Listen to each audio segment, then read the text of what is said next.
My father stood before the judge and wept fake tears, claiming I was too incompetent to manage the $100 million my grandfather left me. The judge laughed at my waitress uniform and handed my entire life over to the people who hated me most. They thought they had won. They thought I was just Zola, the slow waitress who could barely count change. They had no idea I graduated magna cum laude from Harvard Law, and I was recording every single lie. Before I tell you how I sent my entire family to prison, please hit that like and subscribe button. Let me know in the comments if you have ever been underestimated by the people who should love you. The air in the Atlanta family court was thick with the scent of floor wax and expensive cologne. My father, Marcus Robinson, stood at the podium looking like the pillar of the community everyone believed him to be. He wore a custom navy suit that probably cost more than my entire year of wages at the country club. He dabbed at his dry eyes with a silk handkerchief, performing the role of the heartbroken patriarch to perfection. "Your Honor," he said, his voice trembling just enough to sound convincing. "It breaks my heart to do this. No father wants to declare his own child unfit. But Zola, she is not like the rest of us. She struggles with basic concepts. She works as a waitress because that is the only job she can handle. Giving her control of my father's estate would be negligent. It would be like handing a loaded weapon to a toddler." I sat at the defendant table, gripping the edge of the wood until my knuckles turned white. I wanted to scream. I wanted to object using every statute I had memorized during my 3 years at Harvard. But I bit my tongue. My lawyer, who was actually a paid actor my father hired to throw the case, sat next to me playing Candy Crush on his phone under the table. I looked at the gallery. My mother Vivian was clutching her pearls, looking devastatingly chic in black, as if she were at a funeral. My brother Trey was suppressing a smirk, and his wife Ashley was inspecting her manicure. They were a tableau of black excellence to the outside world, but I knew the rot that lived beneath their designer clothes. Judge Sterling peered over his spectacles at me. His gaze lingered on my polyester uniform, which smelled faintly of fried food and stale beer. I had come straight from a double shift because my father had ensured I did not get the court summons until 2 hours ago. "Miss Robinson," the judge said, his voice dripping with condescension, "your father has presented a compelling case. He claims you have a history of poor decision-making and a lack of cognitive ability. Do you even understand why you are here today?" I stood up, my legs shaking not from fear but from the effort it took to suppress my rage. I cleared my throat and pitched my voice a little higher, a little softer, playing the part they had written for me. "Yes, sir," I said, looking at the floor. "I know Granddaddy Otis left me some money, but I am good with numbers, sir. I count my tips every night." Laughter rippled through the courtroom. It started with Ashley, my sister-in-law. She leaned over to Trey and whispered loud enough for the microphone to pick up. "Oh, bless her heart. She thinks counting quarters is the same as managing a trust fund." Judge Sterling leaned back in his high leather chair, a smirk playing on his thin lips. "You object?" he asked, his voice dripping with amusement. "On what grounds, Miss Robinson? Do you even know what a legal objection is, or did you hear it on a daytime television show while you were bussing tables?" The courtroom erupted in laughter again. I stood there, my face burning, not with shame, but with the effort of holding back my retort. I adjusted the collar of my polyester uniform, the one my father had ensured I was wearing, by scheduling this hearing during my double shift. It smelled of grease and minimum wage, a stark contrast to the Italian wool suits and silk ties surrounding me. "Your Honor," I began, keeping my voice steady and pitching it slightly higher to sound unsure. "I object on the grounds of relevance. My employment history has no bearing on my ability to comprehend financial documents." "I know how to read, sir." Sterling cut me off with a dismissive wave of his hand like he was swatting away a fly. "Stop right there, young lady. Look at yourself. You are wearing a name tag that says Zola the Legacy Golf Club. You serve drinks to the people who actually run this city. Do you really expect this court to believe that someone who spends her days asking if guests want sparkling or still water is capable of managing $100 million portfolio? It is insulting to this court, and it is insulting to your father who has worked tirelessly to build a reputation you seem intent on staining with ketchup. He gestured to my apron, which had a small stain from the shift I had just rushed from. The bailiff snickered. Ashley leaned forward from the gallery, her blonde hair catching the courtroom lights. She whispered loudly to Trey, but her voice carried through the silent room, perfectly pitched for maximum damage. "It is sad, really," she said, shaking her head with feigned sympathy. "She probably thinks a portfolio is something you carry art supplies in. I tried to teach her about stocks once, but she just looked at me like I was speaking Greek. Poor thing. Her brain just does not work like ours, Trey. We have to be patient with the help." She patted Trey's hand as if consoling him for the burden of having me as a sister. Trey snickered, covering his mouth with his hand to hide his amusement. I looked at Ashley. She was wearing a diamond tennis bracelet that I knew for a fact was bought with money embezzled from the company accounts just last week. She met my gaze and winked a cruel gesture that said, "I won, and you lost." She saw a waitress. She saw a victim. She did not see the shark circling beneath the water, waiting for the first drop of blood. "Sit down, Miss Robinson," Judge Sterling commanded, his tone hardening. "Unless you have a law degree hidden under that apron, you will speak only when spoken to. And frankly, given the evidence your father has provided regarding your mental capacity, I doubt anything you say would be admissible anyway. We are doing this for your own good. Someone has to make sure you do not spend your inheritance on scratch-off lottery tickets or hair weaves." I sat down slowly, my movements deliberate. I let my shoulders slump, enacting the defeat they wanted to see. Under the table, my hand brushed against the voice recorder in my pocket, ensuring the red light was still blinking. Every insult, every sneer, every violation of judicial conduct. It was all being captured. "You want a helpless waitress," I thought, staring at the judge who was now sharing a knowing look with my father. "I will give you a helpless waitress.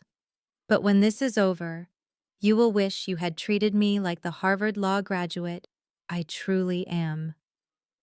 Vivian Robinson ascended the witness stand like she was walking a red carpet. She wore a black Chanel suit that screamed grieving mother, but the diamond brooch on her lapel whispered old money.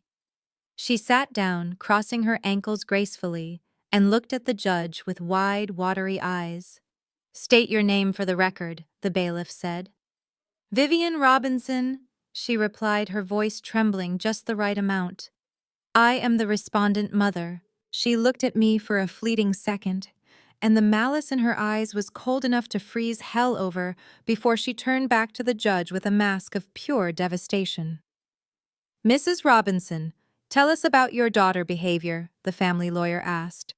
He was a man my father played golf with, a shark named Mr. Sterling, who was no relation to the judge, but definitely cut from the same corrupt cloth. Vivian dabbed her eyes with a tissue. "Oh, it breaks my heart to say this in public. Zola has always been difficult. We tried to give her everything: private schools, tutors, the best opportunities Atlanta had to offer. But she had a darkness in her. It started with money missing from my wallet. Just small amounts at first. $10 here, 20 there. I thought maybe she was just buying candy. But then my jewelry started disappearing." The courtroom gasped. I clenched my jaw under the table. I had never stolen a thing in my life. In fact, 3 years ago I paid off her Neiman Marcus credit card with my bonus from the law firm, just so Dad would not find out she had maxed it out again. I was the one funding her lifestyle from the shadows, but here she was, painting me as a petty thief. But she continued without a pause. We confronted her. Of course Vivian lied, looking straight at the judge, and that is when we found the paraphernalia, the pipes, the needles, under her mattress. My lawyer did not object. He was too busy scrolling through his phone. I wanted to stand up and scream that I had never touched a drug in my life. I was a marathon runner and a workaholic lawyer. My body was a temple. But I stayed seated, digging my nails into my palms. Vivian lowered her voice to a conspiratorial whisper. We tried to get her help. Your Honor, rehab, counseling. We spent thousands. But the addiction, it changes a person. It rots their brain. That is why she works these menial jobs, to feed the habit. She cannot hold down a real career. She cannot be trusted with cash, let alone an inheritance. Judge Sterling looked at me with pity mixed with revulsion. A junkie waitress. It fit his narrative perfectly. It explained why a grown woman would be working for minimum wage while her family lived in luxury. Vivian was not done. She leaned forward, her hands clasped in prayer. We just want to save her, Your Honor.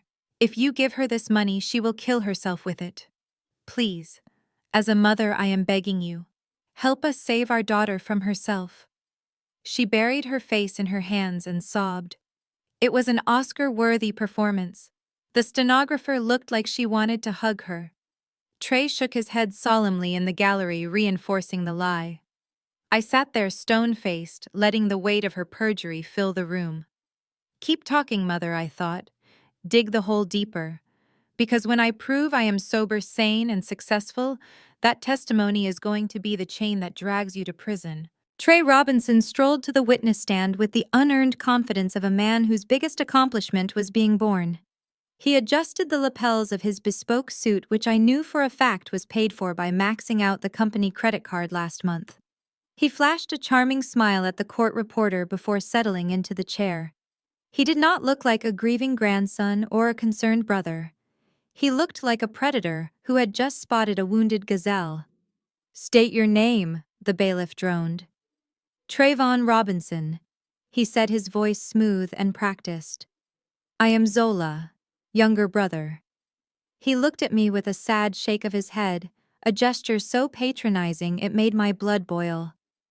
Your Honor, my family has struggled with Zola condition for years. Trey began pulling a thick manila envelope from his jacket pocket. We tried to keep this private to protect her dignity. But since we are here regarding the estate, I feel I have no choice but to submit this into evidence. He handed the envelope to the bailiff, who passed it up to Judge Sterling. This is a comprehensive psychological evaluation we had commissioned privately 2 years ago. We used a specialist in Switzerland, which is why it does not appear in her local medical records. The judge opened the folder and adjusted his glasses. I watched his eyes scan the pages. Those pages were completely fabricated. I had never been to Switzerland. I had never seen a psychologist there. I knew exactly where Trey had gotten it.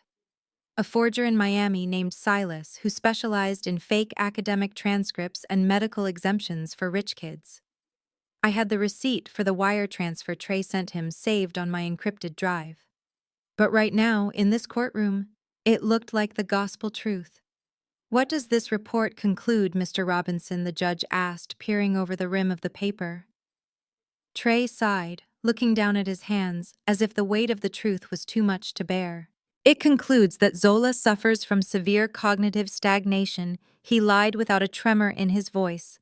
Her mental processing speed and decision-making faculties are arrested at the level of a 10-year-old child. She can follow simple instructions, which is why she makes a decent waitress. But anything requiring abstract thought or long-term planning is beyond her. That is why she has no career. That is why she has no assets. She simply cannot understand the world the way we do. The courtroom fell silent. The insult hung in the air, heavy and suffocating. A 10-year-old. They were stripping away my agency, my intelligence, and my humanity in front of a room full of strangers. I dug my fingernails into my palms so hard I felt the skin break. The pain grounded me. It kept me from leaping across the table and reciting the entire federal rules of civil procedure to prove just how wrong they were. I closed my eyes for a second and summoned the memory of Granddaddy Otis. It was the night before he died. We were in his study, the air smelling of old paper and pipe tobacco. He had gripped my hand, his eyes burning with intensity. Zola, he had rasped. When the time comes, they will say terrible things. They will call you stupid. They will call you weak. You have to let them. Do not fight the small battles. Let them show their claws. Let them think they have torn you apart. Because a man who thinks he has already won stops watching his back. I open my eyes. I unclench my fists and force my face into a mask of confusion and fear, playing the part Trey had written for me. I looked at the judge with wide, watery eyes, acting the part of the simpleton who barely understood what was happening. Granddaddy was right. They were showing their claws, and they were digging their own graves with every word. Judge Sterling closed the folder with a snap. "This is deeply reckless of the deceased," he muttered, glaring at me. "To leave such a fortune to someone with the mind of a child, it is practically criminal negligence." He looked at Trey with respect. "Thank you for bringing this to light, Mr. Robinson. It clarifies everything. Clearly your sister needs a guardian, not a bank account." Trey nodded, solemn and triumphant. "We just want to take care of her, Your Honor. That is all we have ever wanted." The lie was so big, so audacious, it almost commanded respect. Almost. Instead, it just fueled the fire burning in my gut. "Wait until you see my cognitive processing speed when I foreclose on your house, Trey," I thought. "Just you wait." Judge Sterling did not even pretend to deliberate. He stacked the fake medical reports and the perjured affidavits into a neat pile and clasped his hands. The silence in the courtroom was absolute, broken only by the hum of the air conditioning and the rapid beating of my own heart. I kept my head bowed, playing the role of the chastised child while my mind raced through the appellate procedures I would eventually use to disbar him. Based on the substantial evidence regarding the respondent cognitive limitations and history of instability, this court finds Zola Robinson unable to manage her own affairs, Judge Sterling announced. His voice was bored, a bureaucrat stamping a death warrant. "Therefore, I grant the petition for permanent conservatorship. Mr. Marcus Robinson is hereby appointed as conservator over the person and estate of Zola Robinson. All assets previously held in the Otis Robinson Trust are frozen effective immediately pending transfer to the conservator control." The gavel came down with a finality that made my mother gasp in theatrical relief. But Sterling was not finished. He leaned over the bench, his eyes locking onto mine with a predator sneer. He wanted to twist the knife. He wanted to remind me of my place in his world. "Miss Robinson," he said, his voice booming through the microphone, "consider this a mercy. The weight of $100 million would have crushed you. You are a worker bee, Zola, not a queen. Go back to bussing tables and do not dream of being royalty. It does not suit you." I looked up at him through my lashes. I forced a single tear to roll down my cheek. "Thank you, Your Honor," I whispered, my voice trembling. "I just want to go home." He waved a hand, dismissing me like a servant who had lingered too long. "Court is adjourned." The moment we stepped through the double doors into the marble lobby of the courthouse, the performance dropped. My father's shoulders straightened. The grief vanished from his face, replaced by the hungry grin of a wolf who had just taken down a stag. My mother Vivian stopped dabbing her eyes and immediately pulled out her compact to check her lipstick. They did not even wait to get to the parking lot. They started celebrating right there in the atrium under the statue of Lady Justice. "You did it, Marcus!" Vivian squealed, grabbing my father's lapels. "We are rich again. I can finally pay off the designers for the gala." Marcus laughed, a loud booming sound that echoed off the stone walls. "Of course we are rich. I told you I would handle it. That judge knows who pays his greens fees." He pulled Trey into a rough hug. "You see, son, that is how you handle business. You control the narrative." Trey was grinning, scrolling through his phone. "I am calling the dealership. Tell them to hold the Lamborghini. I am paying cash tomorrow." Ashley was the only one who acknowledged me. She walked over to where I stood by a trash can, clutching my purse. She looked me up and down, her eyes glittering with malice. "Well, Zola," she said sweetly, "looks like you are officially a ward of the state. Or, well, a ward of Marcus. Do not worry. I will make sure he gives you enough allowance for bus fare. We would not want you walking to work in the rain. It ruins the shoes." She laughed and turned back to the group, linking her arm through Trey's arm. I watched them. I watched them high-five and hug and plan their spending spree with money that did not belong to them. They were so loud, so arrogant, so sure of their victory. They did not notice that I was not crying anymore. They did not notice that my hand was in my pocket, tapping the save button on the recorder. They thought this was the end of the story. They thought they had buried me under a mountain of lies. But they had just handed me the shovel, and I was going to use it to dig their graves. I took the service elevator up to the penthouse. It was the only home I had known for 5 years. Granddaddy Otis had given me the keys the day I got into Harvard Law. It was my sanctuary, the one place where I could drop the act and just be myself. But when I slid my key into the lock, it hit a wall of resistance. I tried again jiggling it, but the cylinder would not turn. My stomach dropped. They had moved faster than I anticipated. The heavy oak door swung open before I could knock. Ashley stood there framing herself in the doorway like she owned the place. Behind her, a man in blue coveralls was packing up a drill. She smiled a tight, thin-lipped expression that never reached her eyes. "Oh, good you are here," she said, her voice bright and artificial. "I was just about to text you. We had to change the locks, sweetie. Marcus was worried about security given your condition. We cannot have unauthorized people wandering in and out of a multi-million-dollar asset." She gestured to the hallway floor. There, lying in a heap, was my old Samsonite suitcase, the zipper bursting at the seams. My clothes, my waitress uniforms, my worn-out sneakers were spilling onto the marble tile. "I packed your things for you," Ashley chirped. "Well, I had the maid do it. I did not want to touch them myself. They have a certain odor, do they not? Like old fryer grease and desperation." She stepped into the hallway, closing the door slightly behind her to block my view of the apartment. She looked me up and down, her gaze lingering on my hair, which I wore in natural twists.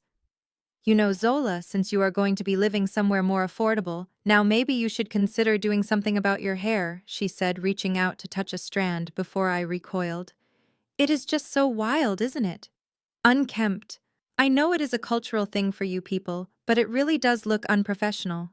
If you want to get a better job, you need to look less like you just woke up and more like you belong in civilized society. Maybe straighten it. Or get a weave, something to make you look less aggressive." The insult was calculated. It was the kind of racism wrapped in helpful advice that Ashley specialized in. She wanted to strip away my identity along with my home. I looked at my suitcase, then back at her. I clenched my fists at my sides, digging my nails into my palms to keep from slapping her. "I am not aggressive, Ashley," I said, pitching my voice low and trembling. "I just want my home. Granddaddy said I could live here." Ashley laughed, a tinkling sound that echoed in the empty corridor. "Oh, honey, this was never your home. You were just a squatter. And now the owners are taking it back. This apartment is going on the market tomorrow. Trey needs the capital for his new venture." She stepped back inside. "Do not linger in the hallway, Zola. The neighbors might call security, and I would hate to see you get arrested for loitering. Bye now." The door slammed shut. The deadbolt slid into place with a heavy thud. I stood alone in the hallway, staring at my spilled clothes. She had taken my home. She had insulted my heritage. She thought she had broken me. She did not know she had just given me the fuel to burn her whole world down. I was still on my knees trying to shove my clothes back into the broken suitcase when the elevator dinged. My father stepped out. Marcus Robinson looked like he had just stepped off the cover of Ebony magazine in his tailored suit and Italian loafers. He stopped when he saw me, not with concern, but with the irritation of a man who spots a piece of trash on his pristine driveway. He stepped over my pile of uniforms, careful not to let the hem of his trousers touch the floor. "You are still here," he said, checking his watch. "I thought Ashley told you to vacate the premises. The security team is scheduled to do a sweep in 10 minutes. I do not want them finding you loitering in the hallway, Zola. It looks bad for the building management." I stood up, clutching a handful of socks. "Dad, please," I begged, letting my voice crack. "I have nowhere to go. I do not have enough money for a deposit on a new place. Just let me stay for a week, a few days, until I get my paycheck. Marcus laughed, a short, barking sound devoid of humor. A paycheck from that country club would not rent a broom closet in this city. And no, you cannot stay. I need this unit empty and staged for showing by Monday morning. I have a buyer lined up. Cash offer, above market value. Why? I asked, letting a tear slip down my cheek. Why do you need the money so bad? Granddaddy left millions. The trust is huge. Marcus' face tightened. A flicker of stress cracked his composed mask. He looked down the hallway, ensuring we were alone, then stepped closer to me. Because your brother has vision, Zola. Trey is an entrepreneur. He takes risks. Sometimes those risks do not pay off immediately. He owes some people. Important people. Dangerous people. I need liquidity to settle his accounts before things get messy. I stared at him. So that was it. Trey had gambled away his allowance, probably on sports betting or poker games he was too stupid to understand, and now I was paying the price. You are selling my home to pay Trey gambling debts, I whispered. Marcus sneered. It is investment capital, Zola. Not debts. And it is not your home. It belongs to the estate. Which brings me to the car. Give me the keys. I instinctively clutched my purse. The Honda Civic. It was 10 years old, dented and rattled when it went over 40 miles per hour. It was worthless to him, but it was my lifeline. Dad, no, I said, stepping back. It is a piece of junk. It is not worth anything. I need it to get to work. I need it to sleep in if I have no home. Marcus held out his hand, palm up. It is an asset of the trust. Every asset must be accounted for and liquidated. I cannot have you driving around in a vehicle registered to the estate, racking up parking tickets and liability. Give me the keys, Zola, or I will report it stolen. And you know how the police treat people who look like us in stolen cars. The threat hung in the air, cold and absolute. He would send his own daughter to jail just to scrape a few $1,000s out of an old car. I reached into my purse. My hands were shaking violently. I pulled out the keys. The keychain was a little plastic globe Granddaddy Otis had given me when I was 5. I unhooked it, keeping the globe, and dropped the keys into my father's palm. He closed his fist around them, satisfied. Good girl, he said, pocketing them. See, was that so hard? You need to learn resilience, Zola. You have been coddled your whole life living off your grandfather's charity. Now you are going to learn what the real world is like. You are homeless. You are walking. You are on your own. Consider this my final lesson to you. Sink or swim. He turned and walked into the penthouse, stepping over my life scattered on the floor without a backward glance. The door clicked shut. I stood in the silence, the weight of his cruelty settling in my bones. He thought he had stripped me of everything. He thought he had left me powerless. But as I looked at the plastic globe in my hand, I realized he had given me exactly what I needed. A confession. He admitted to liquidating assets to pay personal debts. That was embezzlement. That was a breach of fiduciary duty. I put the globe in my pocket, picked up my broken suitcase, and walked toward the stairwell. I was walking into the storm, but I was bringing the lightning with me. The rain soaked through my thin waitress uniform instantly. It was a cold, relentless downpour that turned the Atlanta streets into slick mirrors, reflecting the neon signs of pawn shops and liquor stores. I dragged the broken suitcase behind me, the plastic wheels clattering unevenly on the cracked sidewalk. My shoulder ached from the weight, but I did not stop. I could not stop.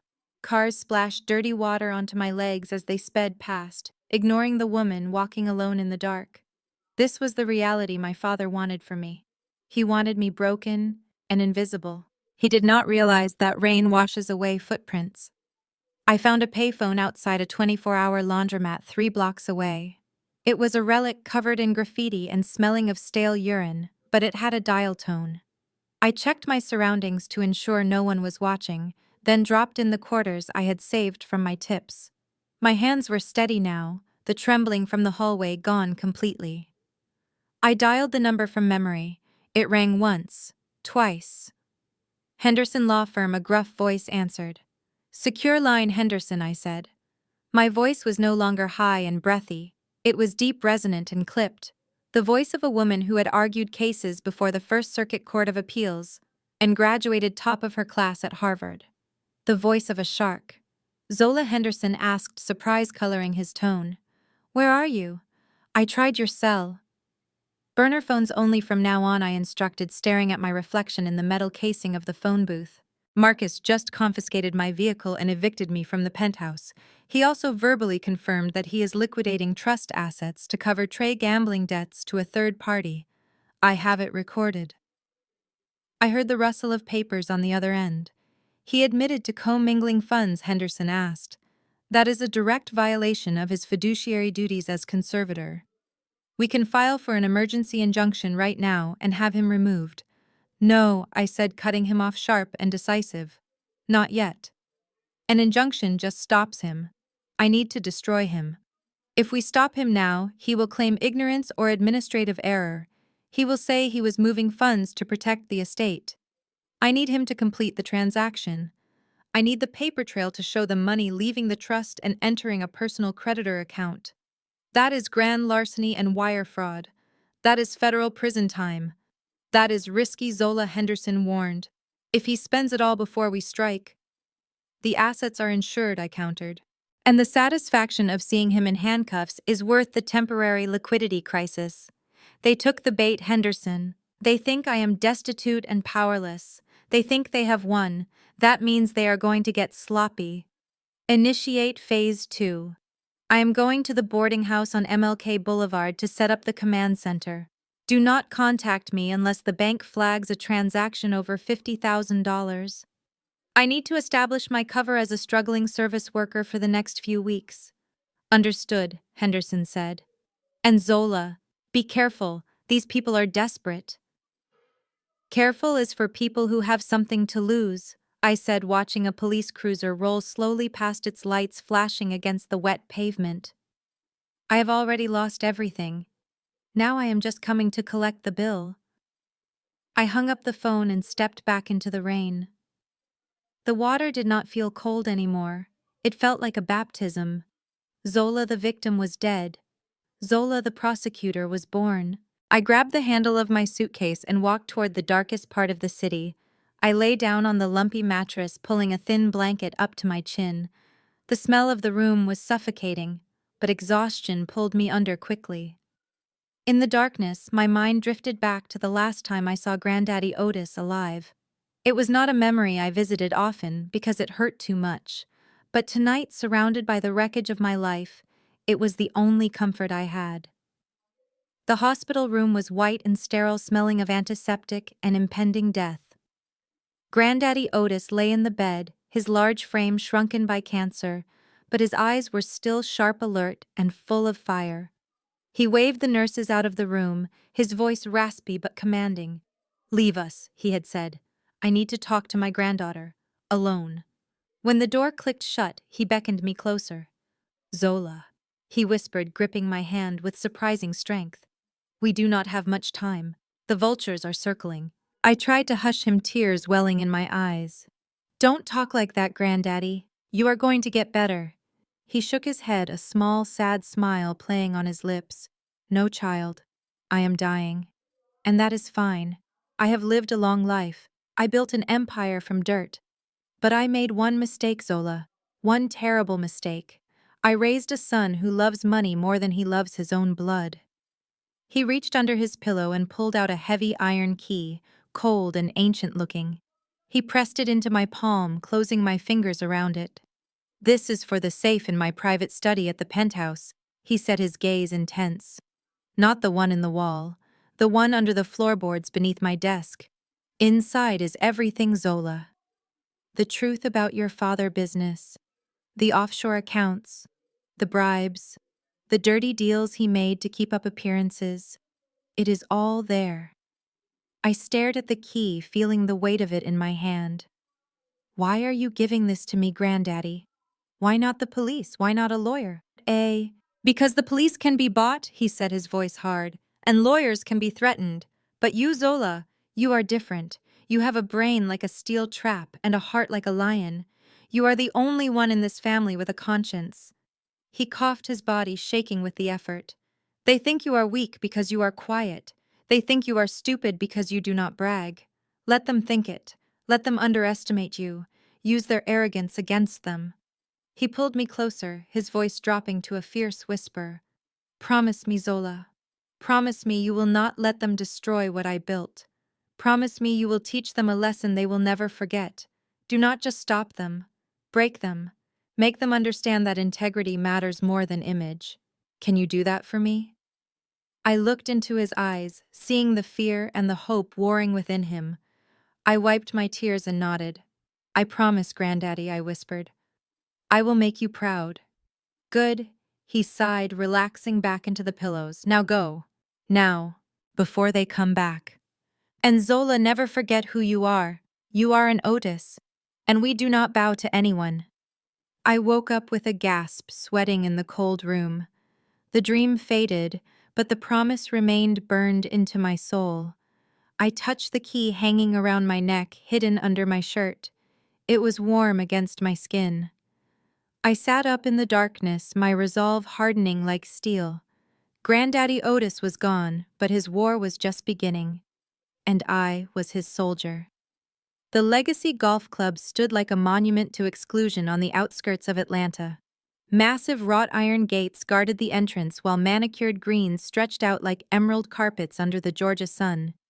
It was a place where deals were made in hushed tones over single malt scotch, and where the help was expected to be seen, but never heard. I walked past the luxury cars in the parking lot and headed straight for the service entrance around the back. I had spent hours perfecting my look. My shoes were scuffed and worn. My hair was pulled back into a frizzy, unkempt bun. I wore a thrift store dress that hung loosely off my frame. I looked like walking poverty. I looked like exactly the kind of person my father, Marcus Robinson, despised. Inside the manager office, the air smelled of lemon polish and arrogance. Mr. Thomas sat behind a desk that likely cost more than my confiscated Honda Civic. He held my fake resume between two fingers, as if it were contaminated waste. He scanned the document, his lip curling in a sneer. "Zola Robinson," he read aloud, testing the name with distaste. "No prior experience in fine dining. Dropped out of high school. Fired from a diner for dropping plates. This is quite the resume." "Yes, sir," I whispered, staring intently at my scuffed shoes, playing the role of the cowed simpleton. "I am a hard worker, though, sir. I just need a chance. I will do anything." Thomas sighed, leaning back in his leather chair. He looked me up and down with open disdain. His eyes lingered on my natural hair and my lack of makeup, judging me by the Eurocentric standards that governed this establishment. "Look, Zola," he said, his voice dripping with condescension. "This is a five-star establishment. Our members pay $50,000 a year just for the privilege of walking through those doors. They expect excellence. They expect a certain aesthetic. You frankly do not fit that aesthetic. You look like you just walked off a bus from nowhere." I bit my lip, forcing my chin to tremble. "I can wash dishes, sir," I pleaded, my voice hitching. "I can stay in the back. Nobody has to see me. I just need to eat, sir. Please." This was the hook. I knew they were short-staffed because I had hacked their internal scheduling server 2 nights ago from my room at the boarding house. Their head dishwasher had quit mid-shift and 2 servers were out with the flu. Thomas tapped his pen against the desk, calculating. "We are desperate," he muttered mostly to himself. "The victory dinner is tonight and we are down 3 bodies." He looked at me again, his eyes cold. "Fine. You are hired. But listen to me closely.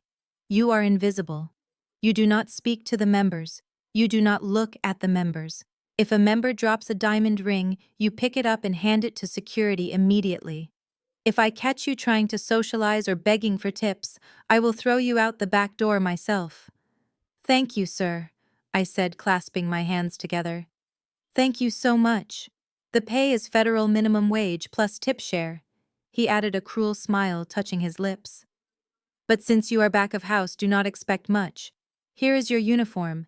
It is a size too big, but we do not waste tailoring on temporary help. He tossed a bundle of gray polyester at me. I caught it against my chest. Start now, he ordered. The kitchen is that way. Do not make me regret this. I hurried out of the office, clutching the scratchy fabric. My heart was pounding not from fear, but from adrenaline. He thought he had just hired a desperate nobody to scrub grease off plates. He had no idea he had just given a forensic accountant and Harvard-trained lawyer access to the physical site of a massive money laundering operation. I walked into the locker room and changed. I looked in the mirror. The uniform swallowed me whole, making me look frail and pathetic. I looked small. I looked weak. I looked perfect. I was inside the fortress.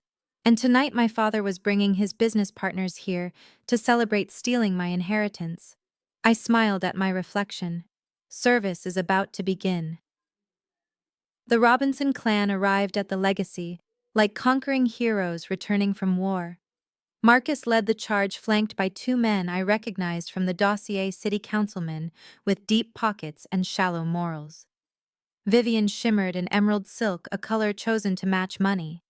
Trey and Ashley trailed behind, already arguing in hushed tones about which bottle of vintage wine to order. I watched from the service corridor, clutching a tray of water glasses until my knuckles turned white. Mr. Thomas, the manager, practically bowed as he intercepted them. Mr. Robinson, he simpered. Your usual table in the founder room is ready. We have the 82 Chateau Margaux breathing for you. Marcus waved a dismissive hand. Excellent, Thomas. But one change. I want that new girl to serve us. The one you just hired. Zola. Thomas blinked, clearly confused. Zola. Sir, she is inexperienced. She is mostly back of house.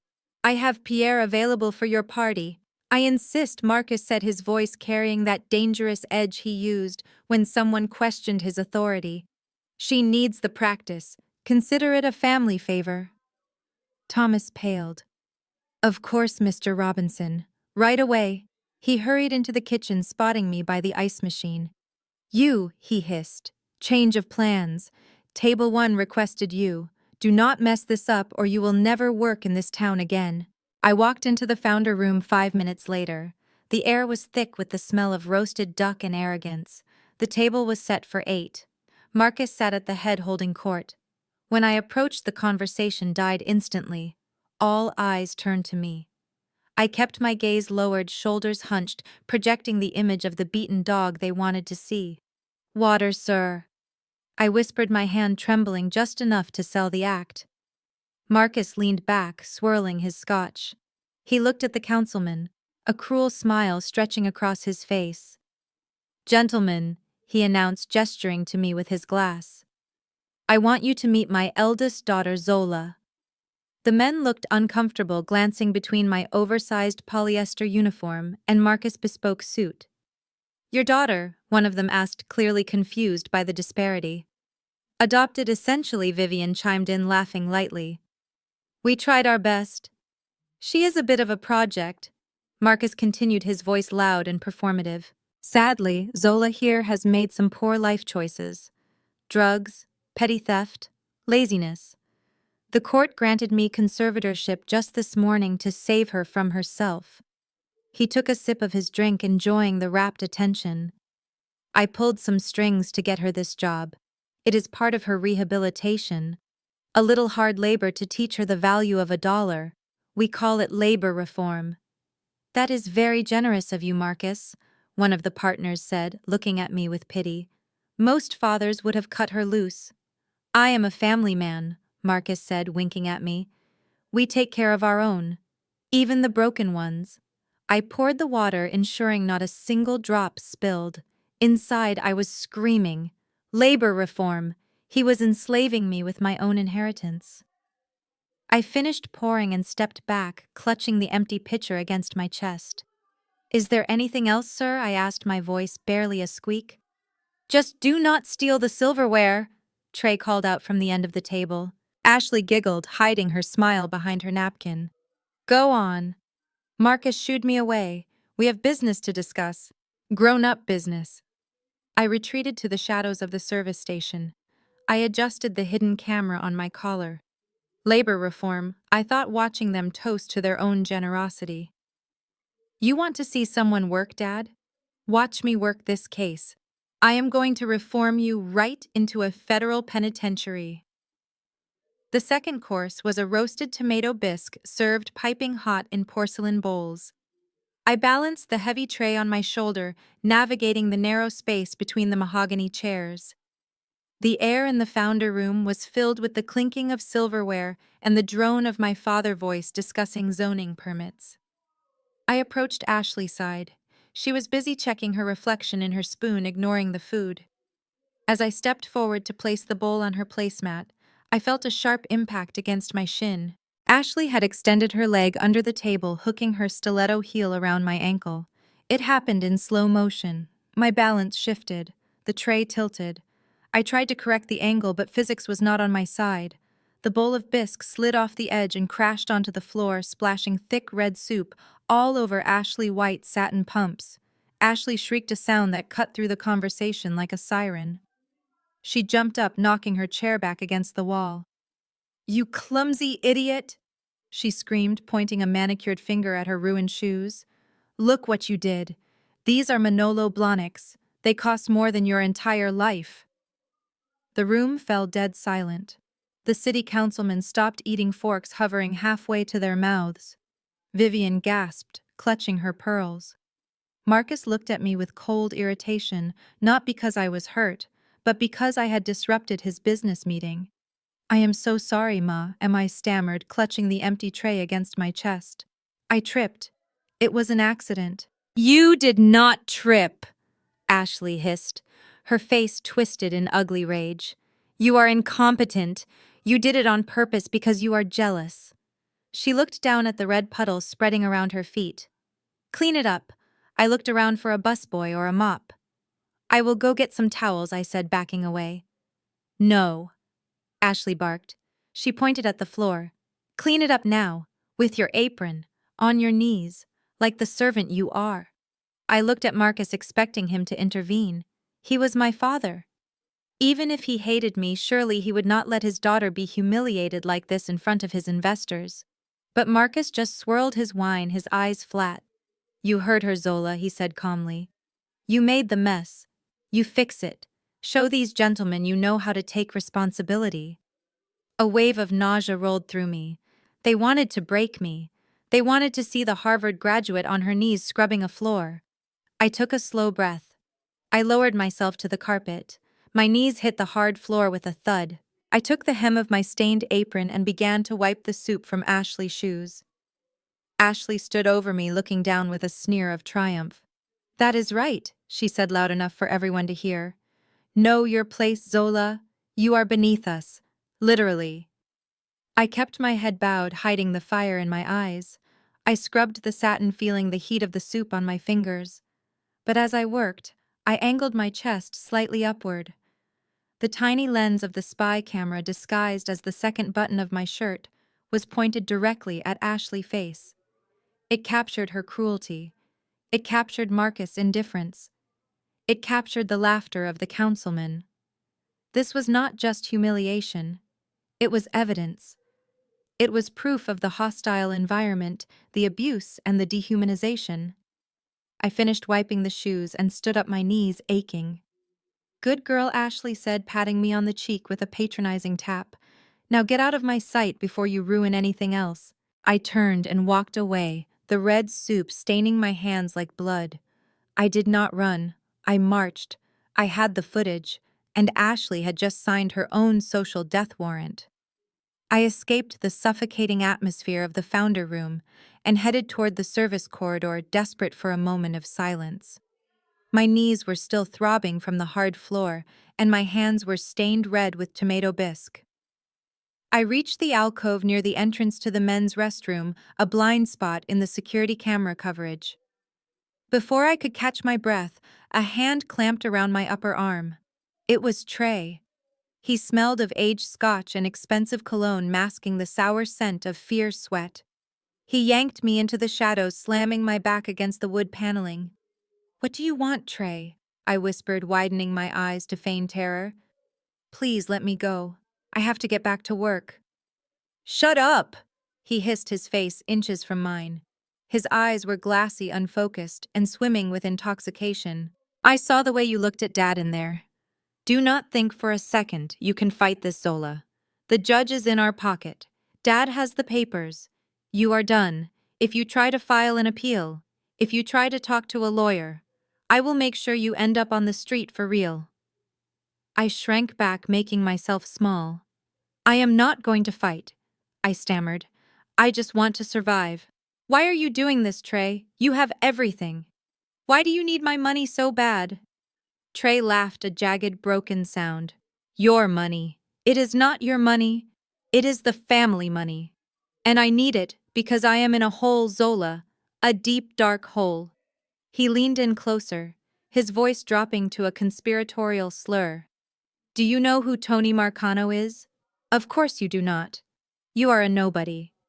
But Tony is a man who breaks legs for fun, and I owe him $5 million. My breath hitched for real this time. 5 million. That was not just bad luck at the blackjack table. That was systematic degeneration. Trey continued, oblivious to the confession he was making to the very person who could destroy him. 5 million, Zola, he ranted, wiping spittle from his mouth. Due next Friday. If I do not get that payout from the trust, Tony is not going to sue me. He is going to bury me. So you keep your mouth shut. You play the retard. And you let Dad sign those checks. Because if I go down, I am taking you with me, do you understand? I nodded vigorously, tears of fake panic pricking my eyes. I understand, Trey. I promise. I won't say a word. Please do not let them hurt me. He shoved me away, disgusted by my weakness. Good. Now get out of my face. You make me sick. He stumbled into the restroom, the heavy door swinging shut behind him. I stood alone in the hallway, my heart hammering a war drum against my ribs. $5 million to Tony Marcano. I knew that name. Marcano was a mid-level enforcer for the syndicate running the underground gambling rings in East Atlanta. Trey had not just borrowed money. He had entangled the Robinson family assets with organized crime. This was not just leverage. This was a nuclear warhead. If I could trace the transfer from the trust to Marcano, I would have them on RICO charges, federal racketeering, mandatory minimums. I pulled out my notepad and wrote down the name and the amount. My hands were steady. Trey thought he was threatening a helpless waitress. He had just handed the prosecutor the murder weapon. The break room was a cacophony of complaints and cigarette smoke. It was the lull between the dinner rush and the late-night cocktails. I watched the security monitor mounted in the corner. The guard posted outside the administrative wing was currently leaning over the hostess station, laughing at something the redhead was showing him on her phone. It was now or never. I slipped out the back door, my movements silent on the rubber mats. I moved through the service corridors, not as a waitress, but as a phantom. I reached the heavy oak door marked Administration. I pulled the master key I had lifted from Thomas' belt earlier from my apron pocket. My hand was steady. I slid the key into the lock and turned it. The mechanism clicked softly. I slipped inside and closed the door behind me, locking it instantly. The hallway was dark, lit only by the emergency exit signs. I moved quickly to the accounting office at the end of the hall. Inside, the air was stale and smelled of toner. I did not turn on the lights. I used the flashlight on my phone, keeping the beam low. I went straight for the filing cabinet in the corner. Granddaddy Otis had told me exactly where to look. He had built this office. He knew where the skeletons were buried because he had dug the graves. The bottom drawer looked normal, filled with old invoices for linens and glassware.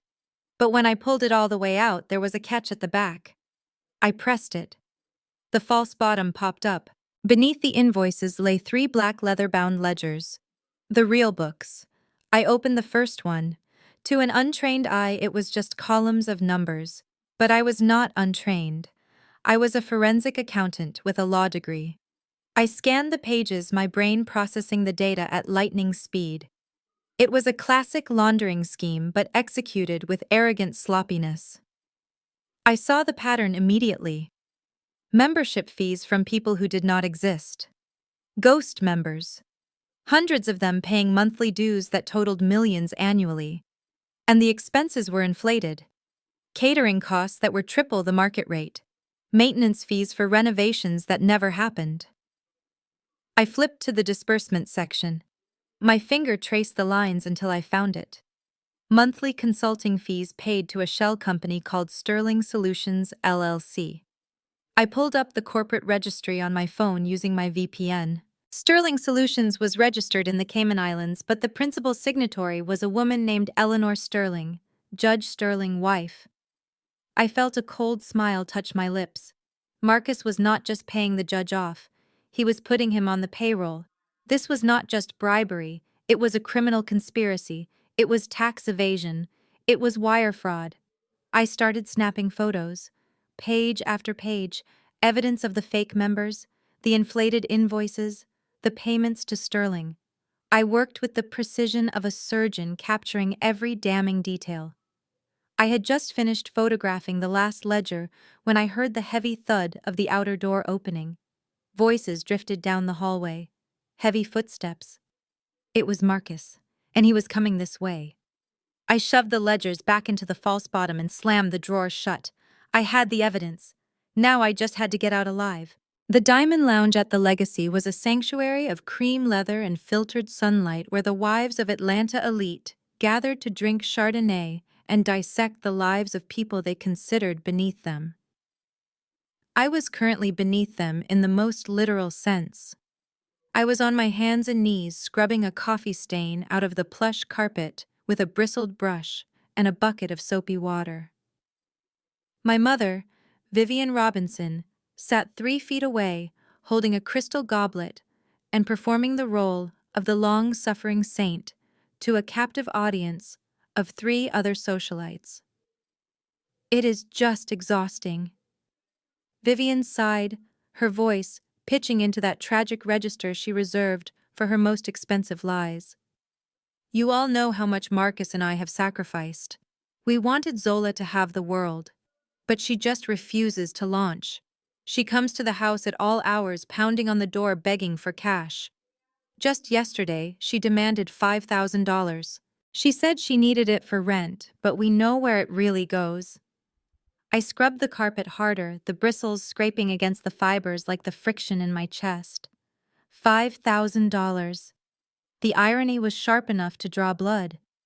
2 years ago, I had wired Vivian $10,000 to cover a gambling debt she had accrued during a girls' trip to Vegas so Marcus would not find out.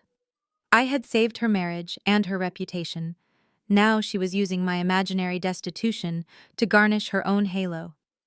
One of the women, a plastic surgeon wife named Mrs. Sterling, who was ironically the judge's sister-in-law, leaned in with wide, sympathetic eyes.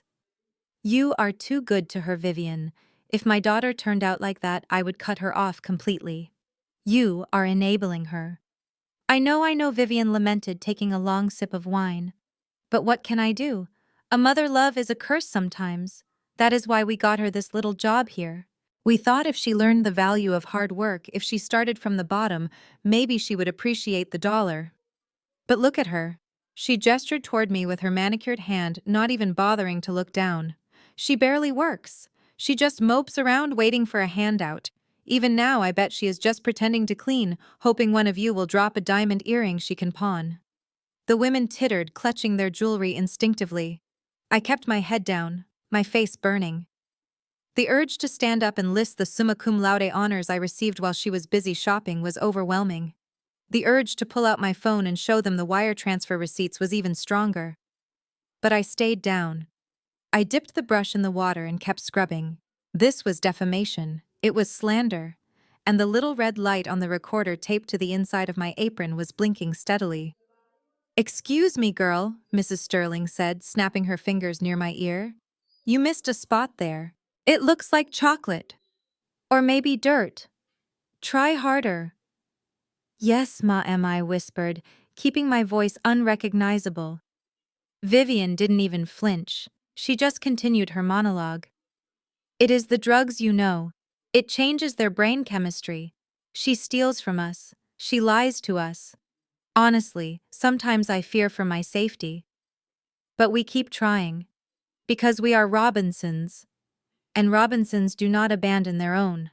The lie was so grotesque, so perfectly inverted from the truth that it was almost art. She was the thief. She was the liar. She had abandoned me at the courthouse without a backward glance. I finished the spot and stood up, picking up my bucket. As I walked away, I heard Vivian laugh, a light tinkling sound.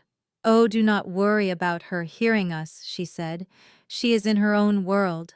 The lights are on, but nobody is home." I walked into the service pantry and set the bucket down.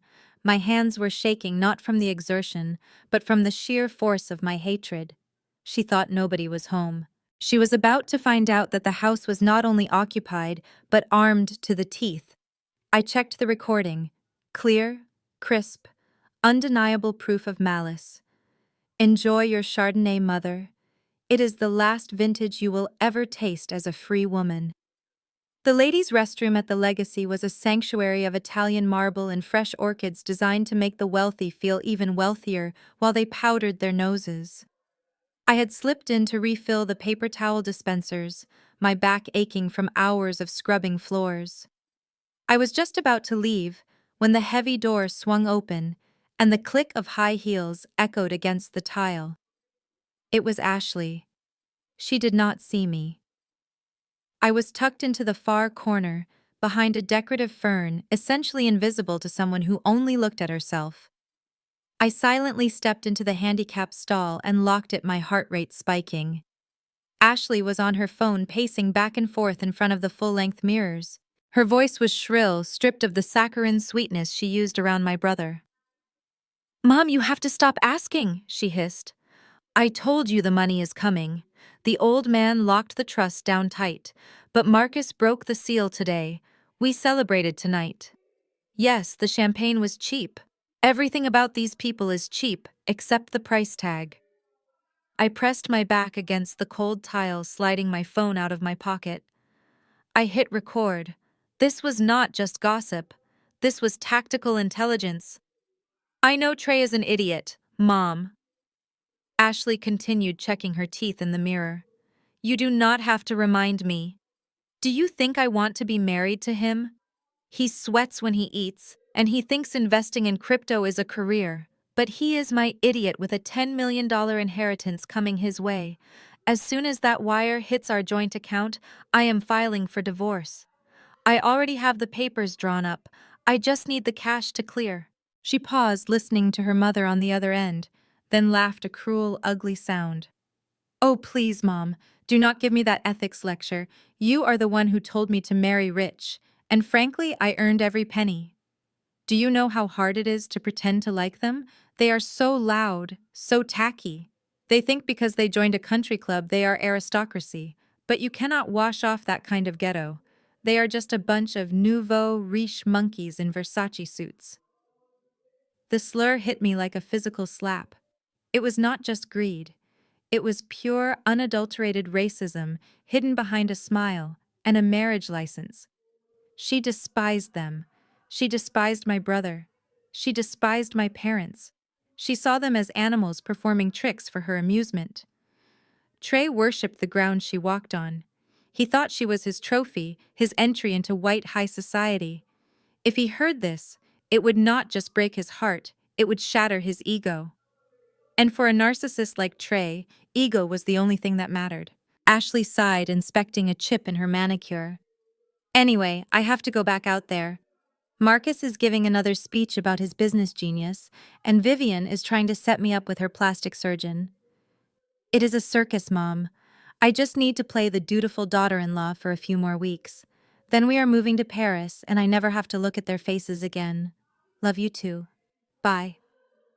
She hung up and took a deep breath, composing her face into a mask of adoration. She smoothed her dress, spritzed herself with perfume, and walked out the door, leaving a trail of poison in her wake. I waited until the door clicked shut, then sank onto the toilet seat. My hands were trembling. but a cold smile spread across my face. I replayed the recording. The words, nouveau riche monkeys, rang out clear as a bell. This was it. This was the wedge. Trey would never believe me if I told him, but he could not argue with her own voice. I saved the file and uploaded it to my cloud server immediately. You want to divorce him, Ashley, I thought. I am going to make sure he divorces you first, and you will not leave with millions. You will leave with nothing but the clothes on your back, and a reputation so ruined you will have to change your name to get a library card. The dinner in the founder room had dissolved into a haze of cigar smoke and aged cognac. My father, Marcus, was holding court near the window, gesturing wildly with a lit cigar as he recounted a business conquest to Judge Sterling.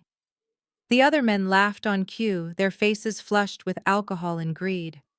I moved silently around the periphery, collecting empty glasses and keeping my head down. My eyes, however, were locked on the side table where Marcus had carelessly discarded his leather portfolio. It was open. Inside, tucked partially behind a menu, was a document on thick cream paper. I recognized the letterhead immediately. It was a deed of transfer for a shell company property in the Cayman Islands. The beneficiary name was redacted, but the signature at the bottom was unmistakable. It was Judge Sterling handwriting. I had studied his signature on hundreds of court orders during my clerkship. This was the bribe.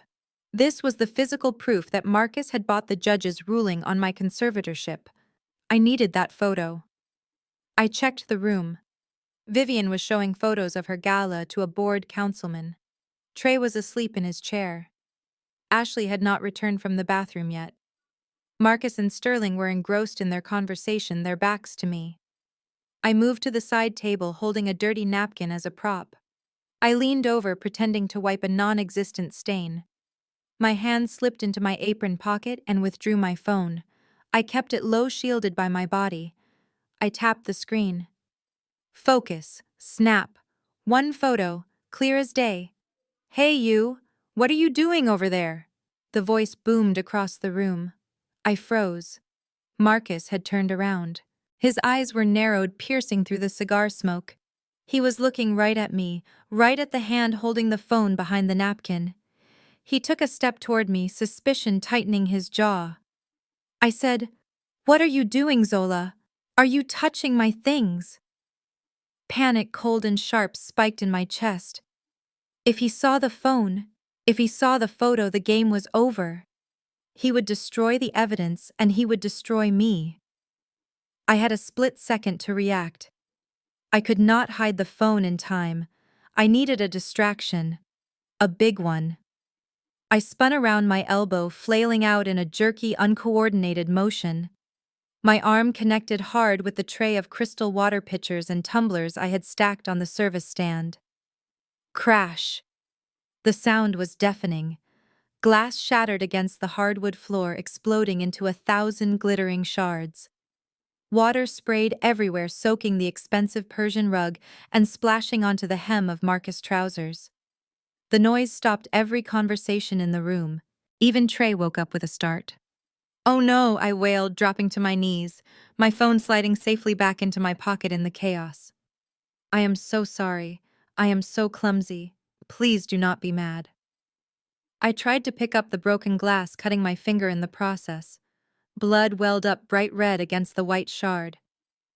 Marcus stared at the mess, his face turning a shade of purple that matched the earlier wine spill. "You useless girl!" he roared. He marched over and stood above me, his shadow engulfing my small form. "Can you do anything right? Anything at all? I give you a job, I try to help you, and you destroy everything you touch. Look at this mess. That is imported crystal." "I am sorry, Daddy," I sobbed, playing the part of the terrified child. "I just wanted to clean the table." I slipped. "Get out," he spat. "Just get out. Go to the kitchen and stay there. I cannot look at you. You are an embarrassment." I scrambled up, clutching my bleeding finger. "Yes, sir. I am sorry, sir." I scuttled backward, bowing my head in shame. I retreated into the service corridor, leaving the shattered glass behind. As the door swung shut, I heard Judge Sterling laugh. She really is simple, isn't she, Marcus? You were right to lock up that money. I leaned against the cool wall of the hallway and exhaled a shaky breath. My finger was stinging, but my heart was soaring. I pulled out my phone and checked the gallery. The photo was perfect. Every word of the deed was legible. Marcus thought I was a clumsy fool who broke some glasses. He did not realize I had just shattered his entire defense. I spent the next hour hiding in the scullery scrubbing pots until my hands were raw and the adrenaline in my blood had cooled to a steady hum. Mr. Thomas had docked my pay for the broken glassware, but he had not fired me. He was too short-staffed and I was too cheap. When the dinner rush finally subsided into the slow rhythm of brandy and cigars, I was sent back out to clear the stragglers' tables. The VIP room was empty now, my family having moved their celebration to the cigar terrace, but a few solitary diners remained in the main lounge. I moved to a corner booth where a man sat alone nursing a black coffee and reading a thick paperback. I reached for his empty water glass, my eyes fixed on the tablecloth, avoiding contact as per protocol. "Excuse me, sir," I murmured. "I will just get this out of your way." The man lowered his book. Zola. The name was spoken softly, barely a whisper, but it hit me like a physical blow. I froze, my hand hovering over the glass. I looked up. The face was older, the jawline sharper, and he looked tired in the way only public servants look tired, but I knew him instantly. David Green. We had spent 3 years in the trenches of Harvard Law together. He had been my study partner for constitutional law, the only person who could match my pace in a debate. He was now a rising star in the U.S. Attorney Office for the Northern District of Georgia. Panic seized my throat. If he said my name again, if he asked why the valedictorian of our class was wearing a polyester uniform stained with tomato soup and smelling of fear, my cover would be blown. My father was only 50 feet away on the terrace. One loud word and the game was over. I locked eyes with him and pressed a single finger to my lips. My eyes pleaded with him. Do not speak, do not ask, just play along. David stared at me.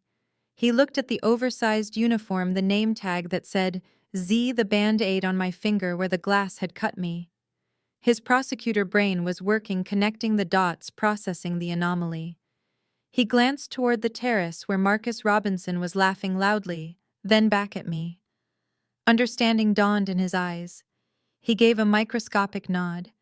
He picked up a pen from his pocket and scribbled something on a cocktail napkin. He slid it under his coffee saucer, his movements casual and fluid. Then he spoke, his voice loud and annoyed, carrying across the quiet room. "Waitress, you missed a spot here. The service in this place is slipping." I exhaled a breath I did not know I was holding. He was playing the game. "I am sorry, sir," I said, bobbing a clumsy curtsy. "I will clean it right up." I wiped the table, palming the napkin in one smooth motion and shoving it into my pocket. I hurried away without looking back. I retreated to the safety of the dish pit before I dared to unfold it. The ink was dark and hurried. "I saw who you were serving. I know about the conservatorship filing. This isn't you, Zola. If you are running an op, I can help. RICO Task Force is already looking at the club. Call me." It was followed by a personal number. I crushed the napkin in my fist, my heart soaring. I was not just a lone wolf anymore. I had the feds. And David Green never lost a case. The shift finally ended when the clock struck 2 in the morning. The last of the luxury cars had rolled out of the parking lot, leaving the legacy shrouded in heavy silence and the smell of cold cigar smoke. I dragged my feet toward the staff locker room, my legs numb after 12 hours of running on marble floors. But the physical exhaustion could not extinguish the fire of adrenaline burning in my mind. Tonight I had not just served drinks and cleaned up broken glass. I had gathered enough ammunition to start a war. I locked the door to the staff restroom, ensuring I was completely alone. I pulled out my phone, my fingers flying across the cracked screen to access my double-encrypted cloud storage. I created a new folder and named it the Sterling File. I began dragging and dropping the files. First, the surreptitious photo of the property transfer deed in the Caymans with Judge Sterling's scrawled signature. That was undeniable proof of bribery. Next, the photos of the black ledgers from Mr. Thomas' office, showing the dirty money flowing into Sterling Wife Shell Company. And finally, I attached the audio recording of Ashley ranting in the bathroom and Trey's drunken confession about his debt to the mob. It was all there. A perfect indictment constructed in a single night. I hit the sync button. The status bar raced to 100%. The data was safe. The death warrant for Sterling Career and my father Freedom had been signed. I put the phone away and stepped up to the sink. The fluorescent lights flickered overhead, reflecting a gaunt woman in the mirror. My hair was a mess, my eyes dark with fatigue, the oversized uniform stained with dried tomato soup. I looked pathetic. I looked exactly like Z, the slow-witted waitress they believed I was, a disguise so perfect it was painful. I turned on the cold water. The icy stream numbed my fingertips. I splashed it onto my face, scrubbing hard to wash away the grime, the grease, and the humiliation I had worn all evening. I washed off the pale lipstick I had applied to look washed out. I pulled the rusted bobby pins from my hair, letting my natural curls fall loose around my shoulders. When I lifted my face to look in the mirror again, Z was gone. The eyes staring back at me held no fear, no pleading. They were the eyes of Zola Robinson, Harvard Law valedictorian, the woman who had made constitutional law professors sweat in debates. That gaze was cold, ruthless, and calculating. I dried my face with a rough paper towel. Dad had confiscated my home, my car, and my reputation. He thought he had pushed me to the bottom. But he forgot the fundamental lesson Granddaddy Otis had taught me. When you are at the bottom, you have the firmest foundation to push off from. I looked straight into my own reflection, a cold smile spreading across my face. It was not a smile for anyone else, it was for me. It is time, I whispered to the empty room. You all celebrated your victory too early. Now watch me set the trap. I turned off the light, stepped out of the restroom, and walked straight into the black Atlanta night. Tomorrow, phase 2 would begin. And this time, I would not be the one on my knees.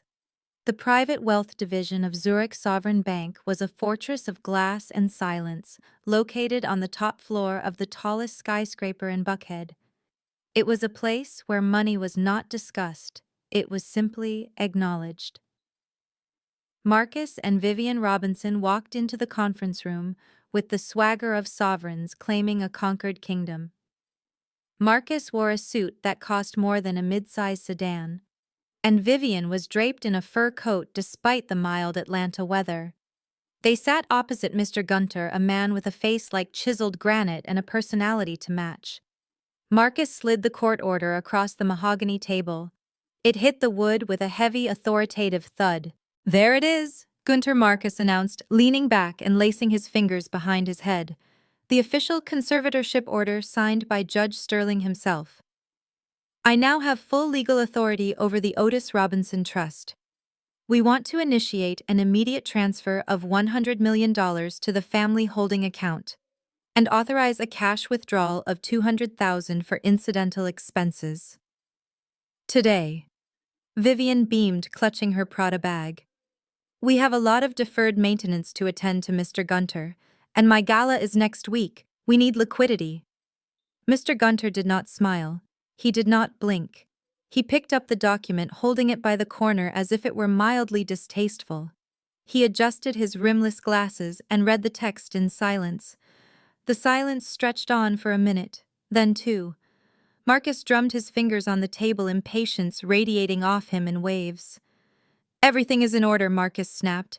"It is a standard transfer. Stop wasting my time." Mr. Gunter finally looked up. He placed the document back on the table and folded his hands.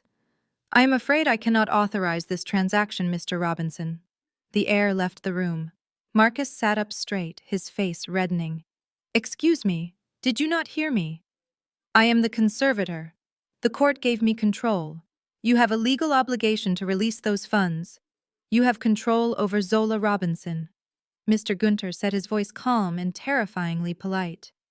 But you do not have control over the trust itself. Grandfather Otis was a very meticulous man. When he established this trust, he included a fail-safe clause for this exact scenario. He designated a trust protector. "A what?" Vivian squawked. "A trust protector," Gunter repeated. "An independent third party appointed to ensure the beneficiary interests are served." According to the bylaws of the Zurich Sovereign Trust, any withdrawal over $10,000 requires the countersignature of the designated trust protector. Without that signature, the assets are frozen, ironclad. Marcus stood up, slamming his fist on the table. "This is ridiculous. I am her father. I am the guardian. Who is this protector? Is it Henderson? Is it some senile lawyer? I will fire them. You cannot fire the trust protector." Gunter replied, unfazed. "Their authority supersedes yours in matters of the trust corpus. And until they sign off, not 1 cent leaves this bank. Those are the rules of the institution, Mr. Robinson. We answer to Swiss banking regulations, not Judge Sterling." "But we need that money," Vivian shrilled, panic creeping into her voice. "We have debts. I mean expenses." "You cannot do this. I am not doing anything, Mrs. Robinson. I am following instructions." Mr. Gunter stood up, signaling the meeting was over. 2 large security guards materialized at the glass doors. "Unless you have the countersignature, I suggest you leave. Good day." Marcus looked at the guards, then back at the unmovable banker. His face turned a dangerous shade of plum. He grabbed the court order, crumpling the edges. "This is not over," he snarled. "I will sue this bank into the ground." "You are welcome to try," Gunter said, turning his back to file a paper. Marcus grabbed Vivian's arm and marched her out of the office. They walked to the elevator in stunned silence. The doors closed, sealing them in a mirrored box. Marcus punched the wall, a guttural roar of frustration escaping his throat. They had the crown, but the treasury was locked tight. And somewhere from the grave, Otis Robinson was laughing at them. The library of the Robinson estate looked like it had been ransacked by a SWAT team. Books were pulled from shelves and papers covered every inch of the Persian rug. Marcus paced back and forth, his tie undone and his face slick with sweat. Vivian sat on the sofa, clutching a glass of vodka, her hands shaking so badly the ice rattled against the crystal. Trey was curled in the leather armchair, biting his fingernails down to the quick. "This is impossible," Marcus roared, kicking a stack of file folders. "The old man was senile. He could not have locked the money up this tight without me knowing. I was the executor. I handled everything." "He did not trust you, Marcus." Vivian snapped, her voice shrill. "That is the truth. He knew you would spend it. And now, because of your arrogance, we are all going to be on the street. Do you know what Mr. Gunter looked like? He looked like he enjoyed telling us no." "Shut up, Vivian," Marcus yelled. "I am thinking. We just need to find the name." The banker said, "Trust protector. That is a specific legal entity. It has to be in the original bylaws." Trey looked up, his eyes wide and terrified. "Dad, you have to fix this." Tony called me again. He said if he does not have the first installment by Friday, he is going to start sending pieces of me home in a box. "I cannot die, Dad. I am too pretty to die." "Stop whining," Trey Marcus hissed. "Nobody is going to die. We just need to find this mysterious protector, pay them off, and get the signature. Everyone has a price." Ashley, who had been silently reading through a dusty leather-bound binder near the window, suddenly stood up. Her finger traced a line on the yellowed paper. "I found it," she said, her voice cutting through the panic. "It was in the appendix, Clause 88, the poison pill." Marcus rushed over, ripping the binder from her hands. "Where? Show me."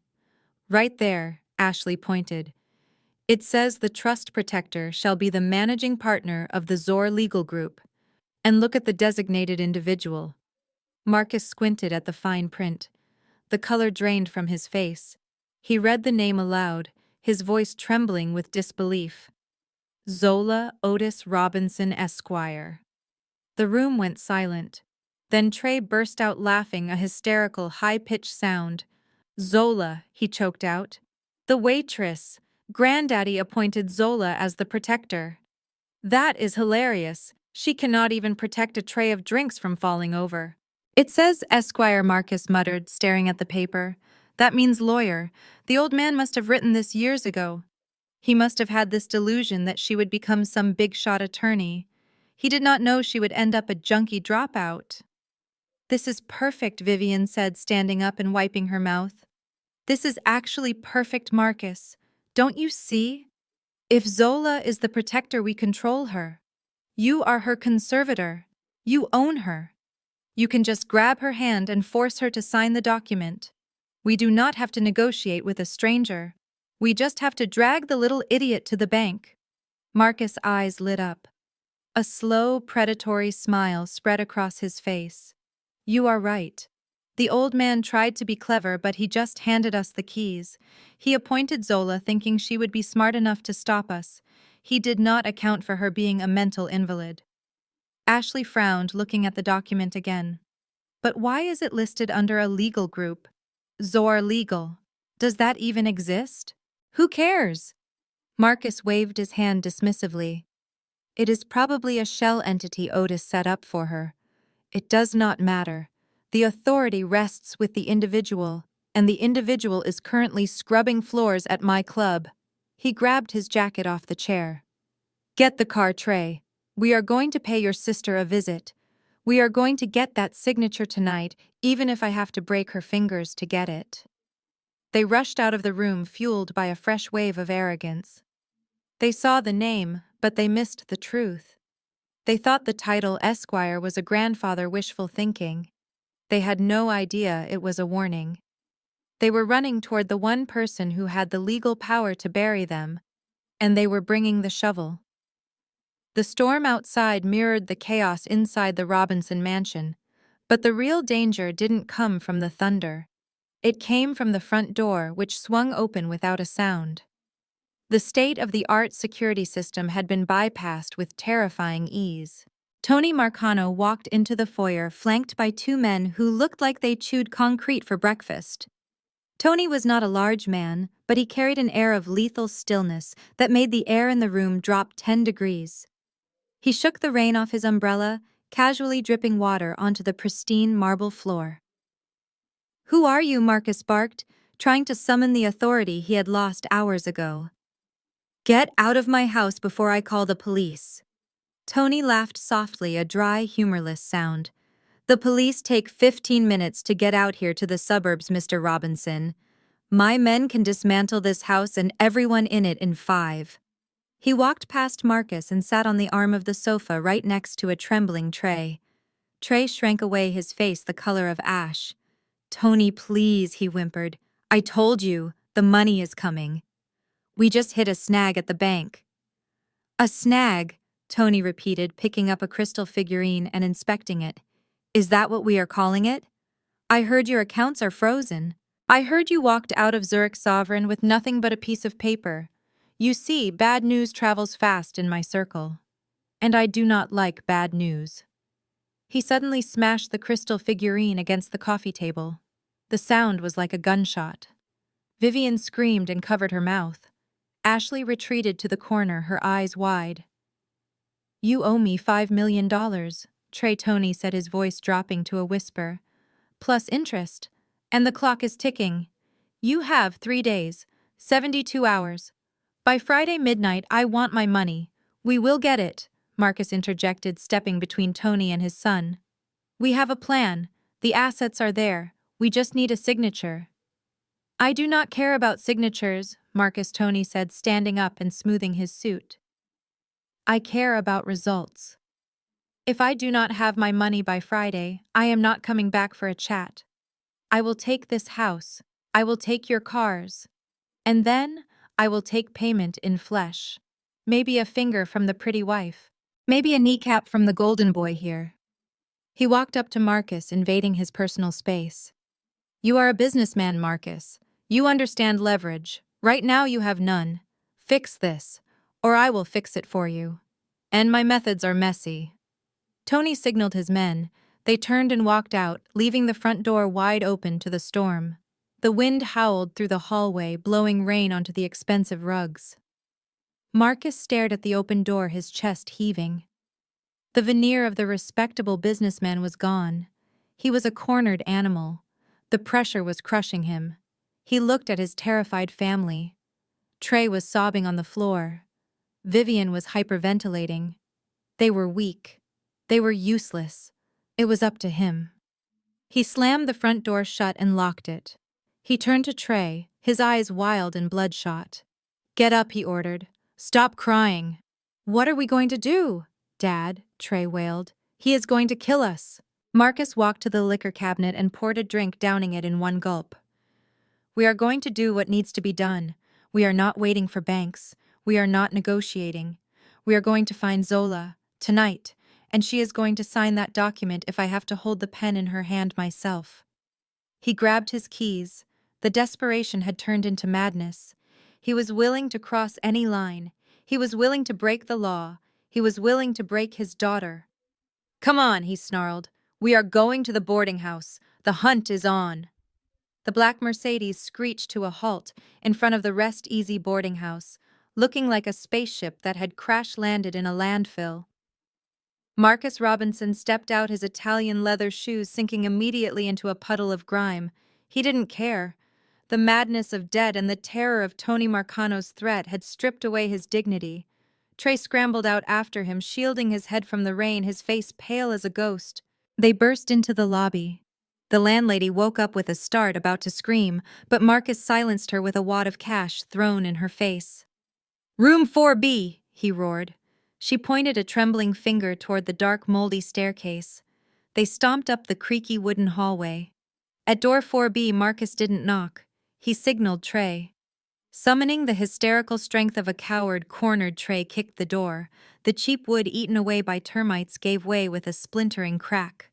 I was curled up on the sagging mattress, feigning the panic of a wounded animal. I screamed, pulling the thin blanket up to my chin as the two dark figures stormed in. "Dad, Trey, what are you doing?" I stammered, my voice trembling perfectly. Marcus didn't speak. He lunged forward, ripped the blanket away, and threw a thick legal document onto the bed. "Sign it," he ordered, the stench of expensive scotch and desperation hot on my face. It was a permanent waiver of rights. A hastily drafted but lethal document. It stated I voluntarily resigned as trust protector and transferred full control of the Otis Robinson Trust to Marcus. "I don't understand," I cried, eyes wide with feigned innocence. "What is this? Why do I have to sign?" "You don't need to understand," Trey hissed, blocking the doorway like a prison warden. "You just need to sign, now, or I won't be responsible for what happens." "But I need to read it," I whimpered, clutching the pen with shaking hands to stall for time. "Granddaddy said not to sign things without reading." Marcus snapped. He grabbed me by the collar of my t-shirt, lifting me partially off the mattress. "Listen to me, you idiot. I am your father. I am your conservator. You are mentally incompetent. You don't get to read. I say you sign, you sign. Do you want me to commit you to the state asylum? Sign it, now." He pressed the pen into my hand, his nails digging into my skin hard enough to bruise. This was exactly what I needed. Coercion, fear, violence. Under Georgia law, any contract signed under duress was void ab initio. But more importantly, this was extortion and aggravated assault. "Don't hurt me," I sobbed, letting the tears flow. I'll sign. I'll sign." I put the pen to paper. The signature was shaky, jagged, the perfect scrawl of a terrified victim. Zola Otis Robinson. Marcus snatched the paper away the moment the ink hit the page. He checked the signature, a feral grin spreading across his face. "Good," he sneered, smoothing the paper. "You should have been this obedient from the start. And don't bother calling the police. No one believes a crazy waitress." They turned and left, leaving the broken door swinging on its hinges. The sound of their engine faded into the rainy night. I sat up, the tears drying instantly. The pain in my wrist was real, but the smile on my face was razor sharp. I walked to the dilapidated wardrobe and pulled out the night vision infrared camera I had hidden among the pile of old clothes. The red light was still blinking. It had captured everything: the break-in, the threat, the assault. Marcus thought he had just secured the keys to the kingdom. He didn't know he had just signed his own confession. That paper was worthless in court, but this video was priceless. I tucked the camera into my waterproof bag. Tomorrow was Friday. It was time to end this charade. Even after securing the signature, the toxic energy in the room did not dissipate. It curdled. Trey was vibrating with a manic mixture of relief and lingering terror from the threats he had received earlier. He looked around my squalid room, his eyes landing on the few personal items I had managed to salvage. The sight of my poverty didn't elicit pity. It triggered his need to destroy. "You think you are so holy, don't you?" Trey shouted, his voice cracking. "Living in the gutter like a martyr." He grabbed the cheap ceramic lamp from the bedside table and hurled it against the wall. It shattered, sending shards of sharp porcelain raining down onto the threadbare carpet. "Trey, please!" I shrieked, scrambling backward on the mattress. "That is all I have." He didn't stop. He kicked my open suitcase, sending my waitress uniforms flying into the dirt. He stomped on my only pair of non-work shoes, grinding the heel into the floorboards.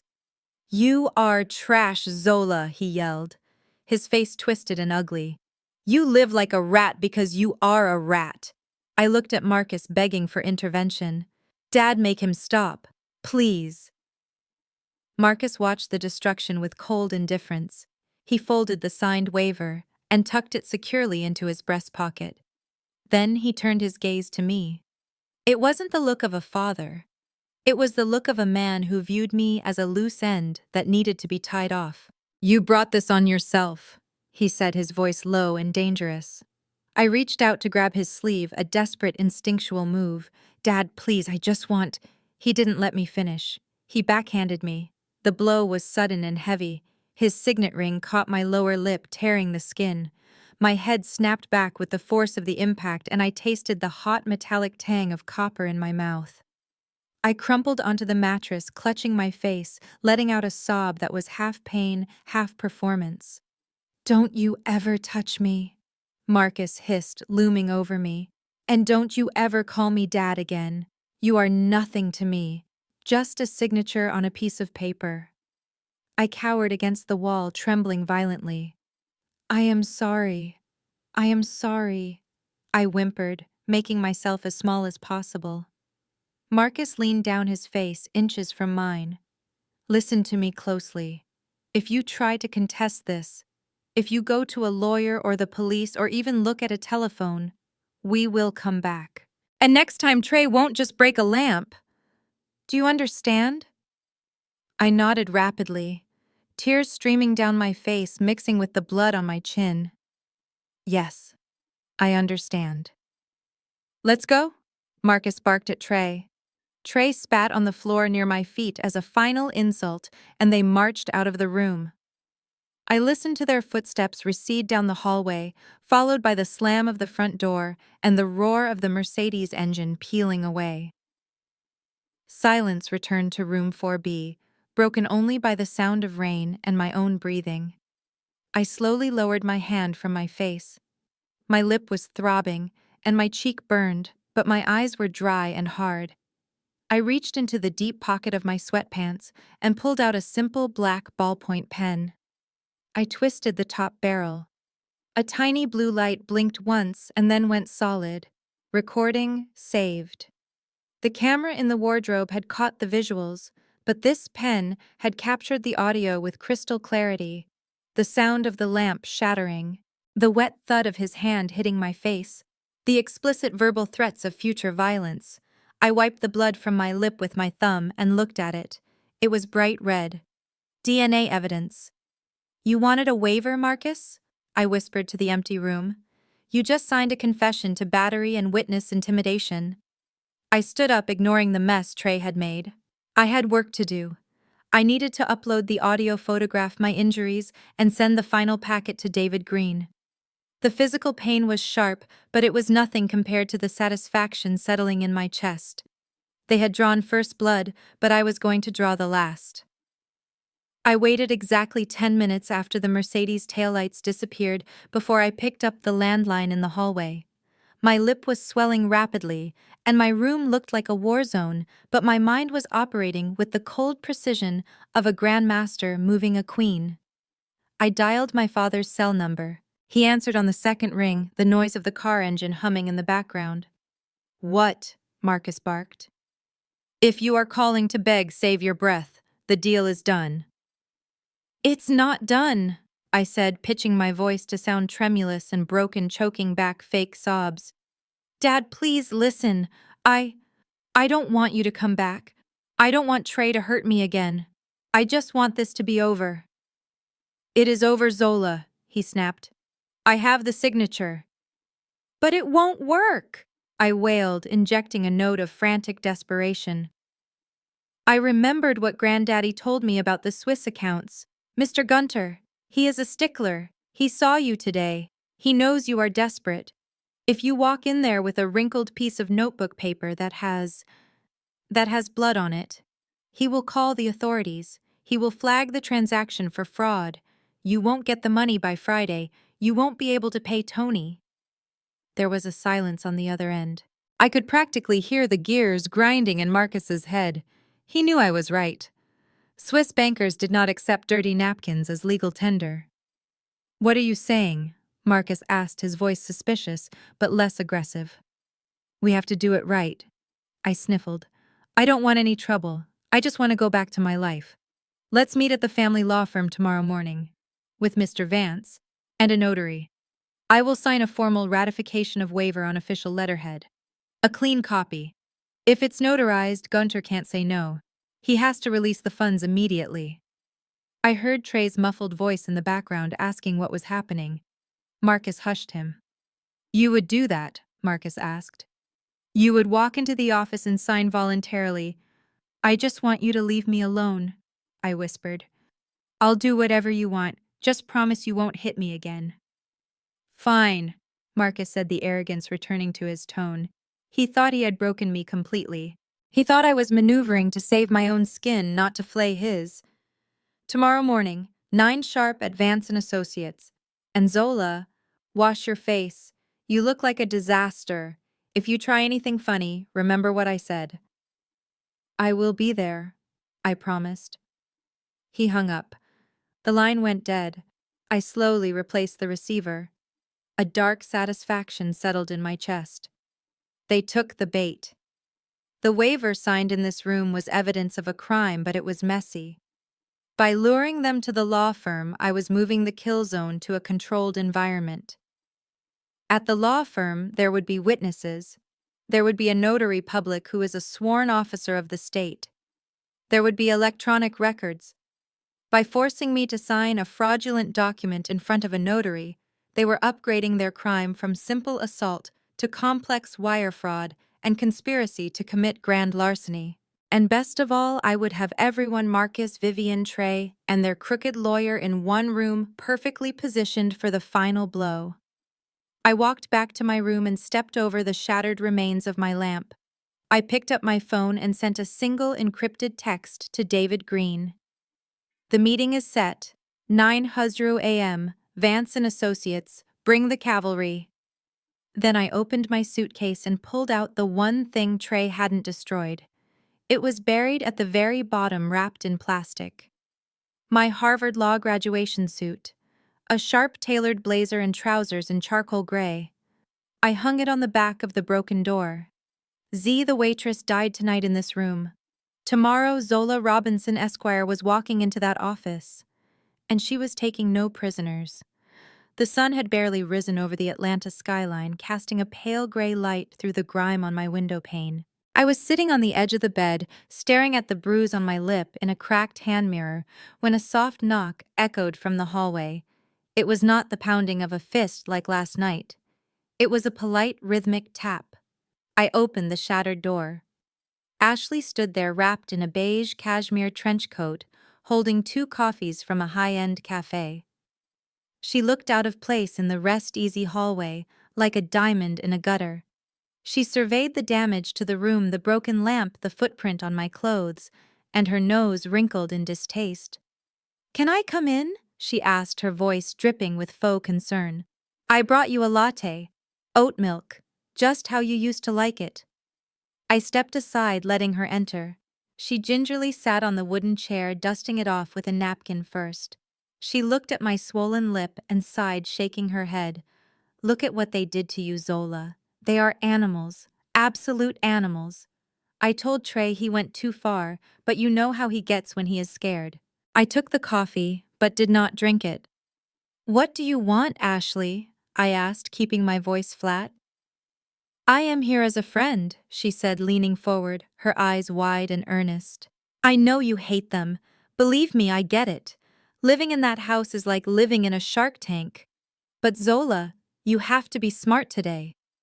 She took a sip of her drink, pausing for effect. "I know you are planning to go to the office. I know you said you would sign. But I can see that look in your eyes. You are thinking about fighting. You are thinking about making a scene." I stayed silent, letting her fill the void. "Don't do it," she whispered. "Marcus is desperate. If you try to block this transfer, he will not just hurt you, he will bury you. He has judges in his pocket, he has cops on payroll. You cannot win this war, Zola." "So what should I do?" I asked, playing the defeated victim. "Just let them steal my inheritance." Ashley smiled, a conspiratorial, tight expression. "Not steal, honey. Share. Listen, if you sign that paper today, I will make sure you get taken care of. I can slip you some cash.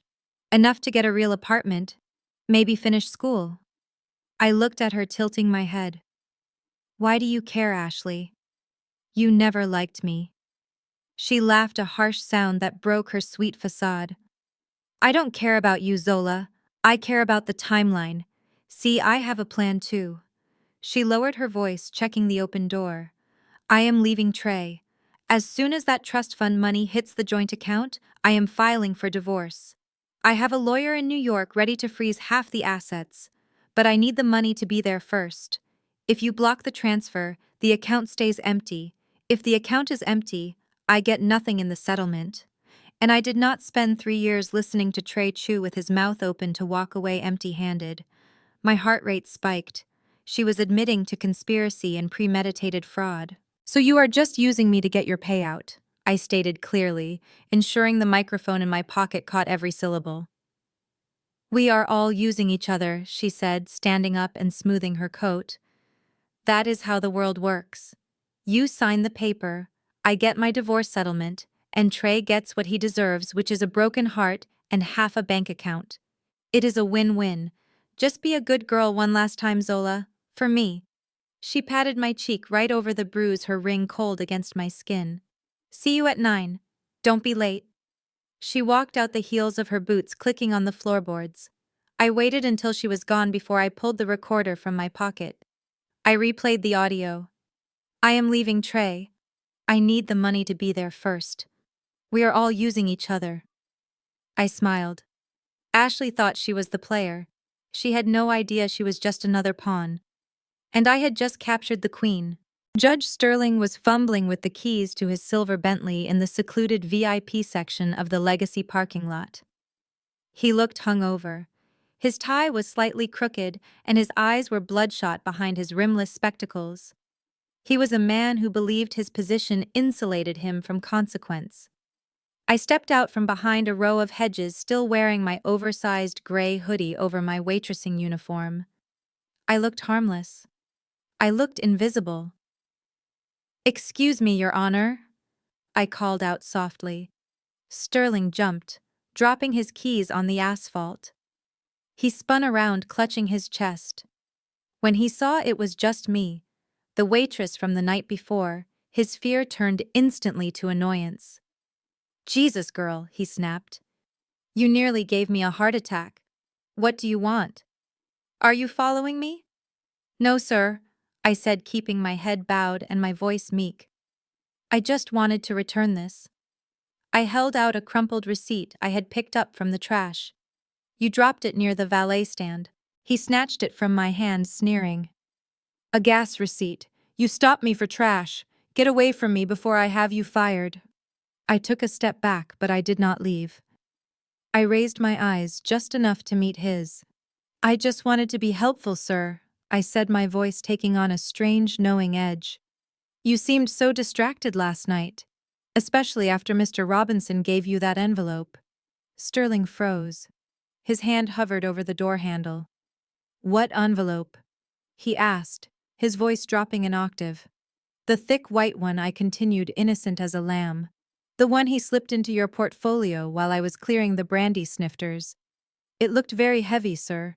I just wanted to make sure you put it somewhere safe. You know how people are.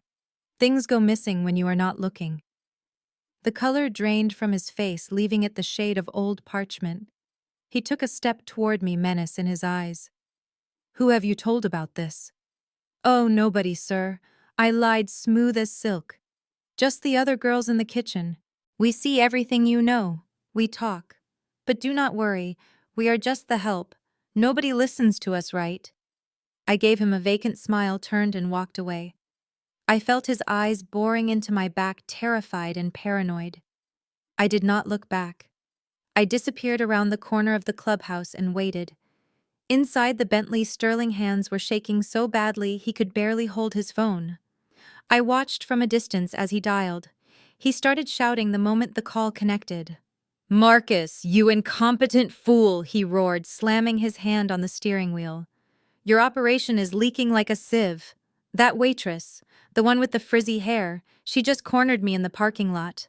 She knows about the envelope, Marcus. She saw the payoff. He paused, listening to Marcus, likely trying to calm him down. I do not care if she is retarded, Sterling screamed, spitting onto his dashboard. She has eyes, and she talks to the kitchen staff. If this gets out, if one whisper of bribery reaches the ethics committee, I am ruined. And if I go down, Marcus, I am taking you and your entire miserable family with me. He took a deep breath, his greed taking over his fear. The price just went up. I want another 50,000. Cash. Before I sign anything else regarding that girl conservatorship, you bring it to the office today, or the deal is off. He hung up and peeled out of the parking lot, tires screeching. I stepped out from my hiding spot. Perfect. Sterling was now panicked and greedy. Marcus was now stressed and financially desperate. I had turned them against each other right before the main event. The stage was set. The leather chair in Marcus Robinson's private study creaked under the weight of his collapsing empire. He stared at his computer screen, his eyes burning with stress. The phone pressed to his ear was hot against his skin.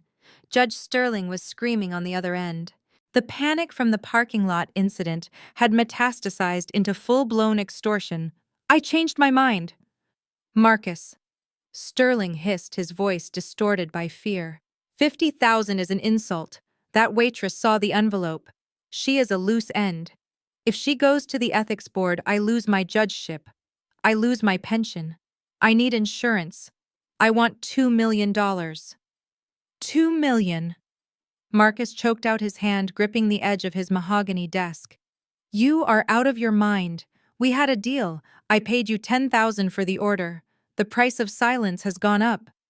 Sterling snapped. Inflation. Marcus, I want the money wired to the Cayman account within the hour. If the alert does not pop up on my phone by 5 o'clock, I am not just canceling the meeting tomorrow. I am driving straight to the district attorney and cutting a deal. I will tell them you forced me. I will tell them everything. The line went dead. Marcus slammed the receiver down so hard the plastic casing cracked. He ran his hands through his thinning hair, pulling at the roots. $2 million. He did not have $2 million.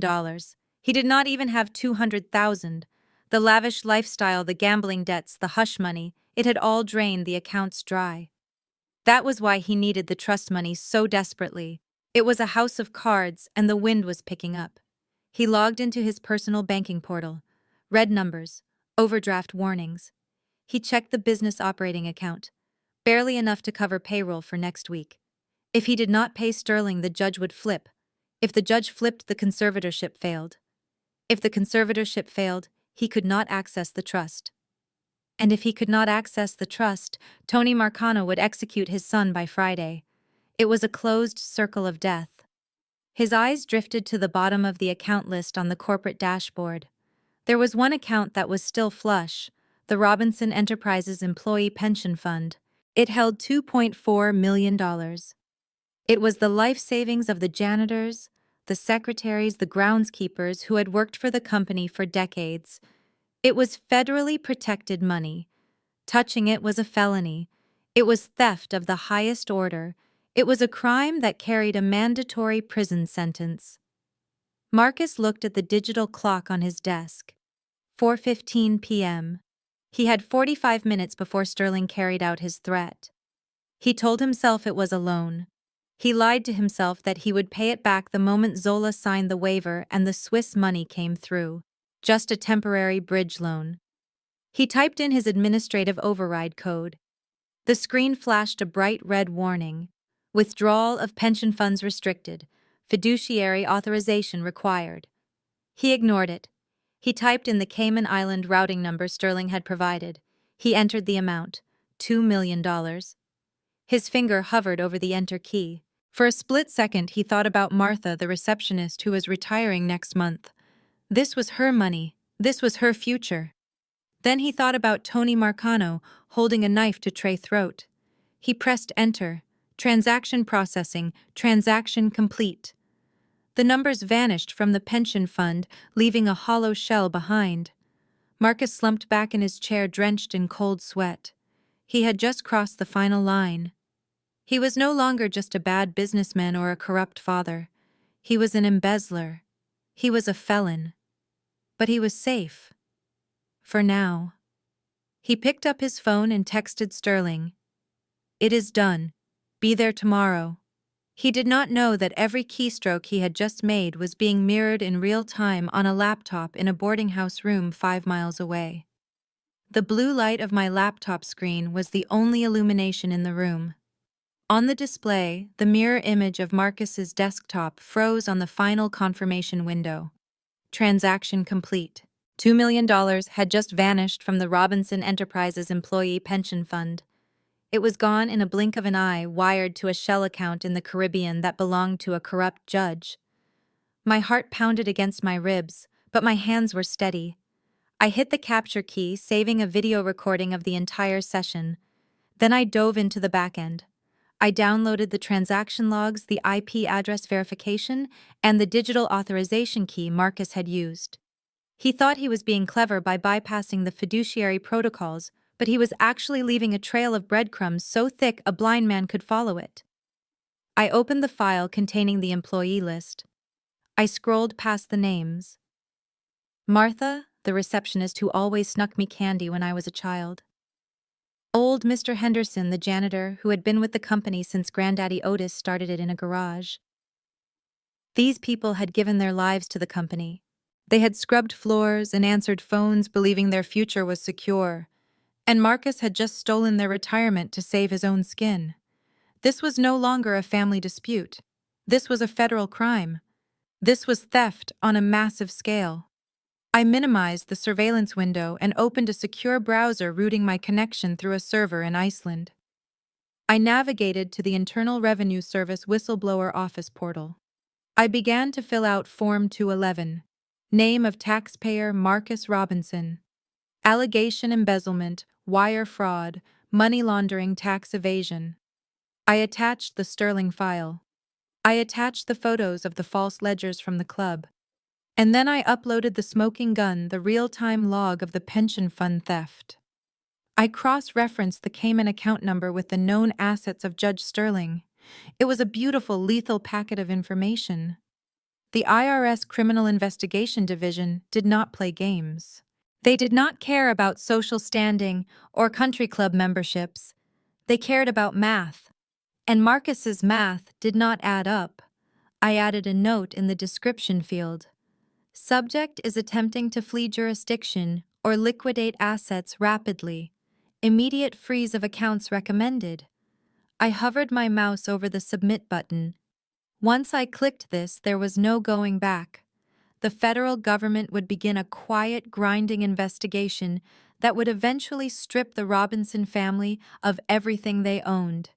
It was the nuclear option. I thought of Martha. I thought of the way Marcus had looked when he backhanded me.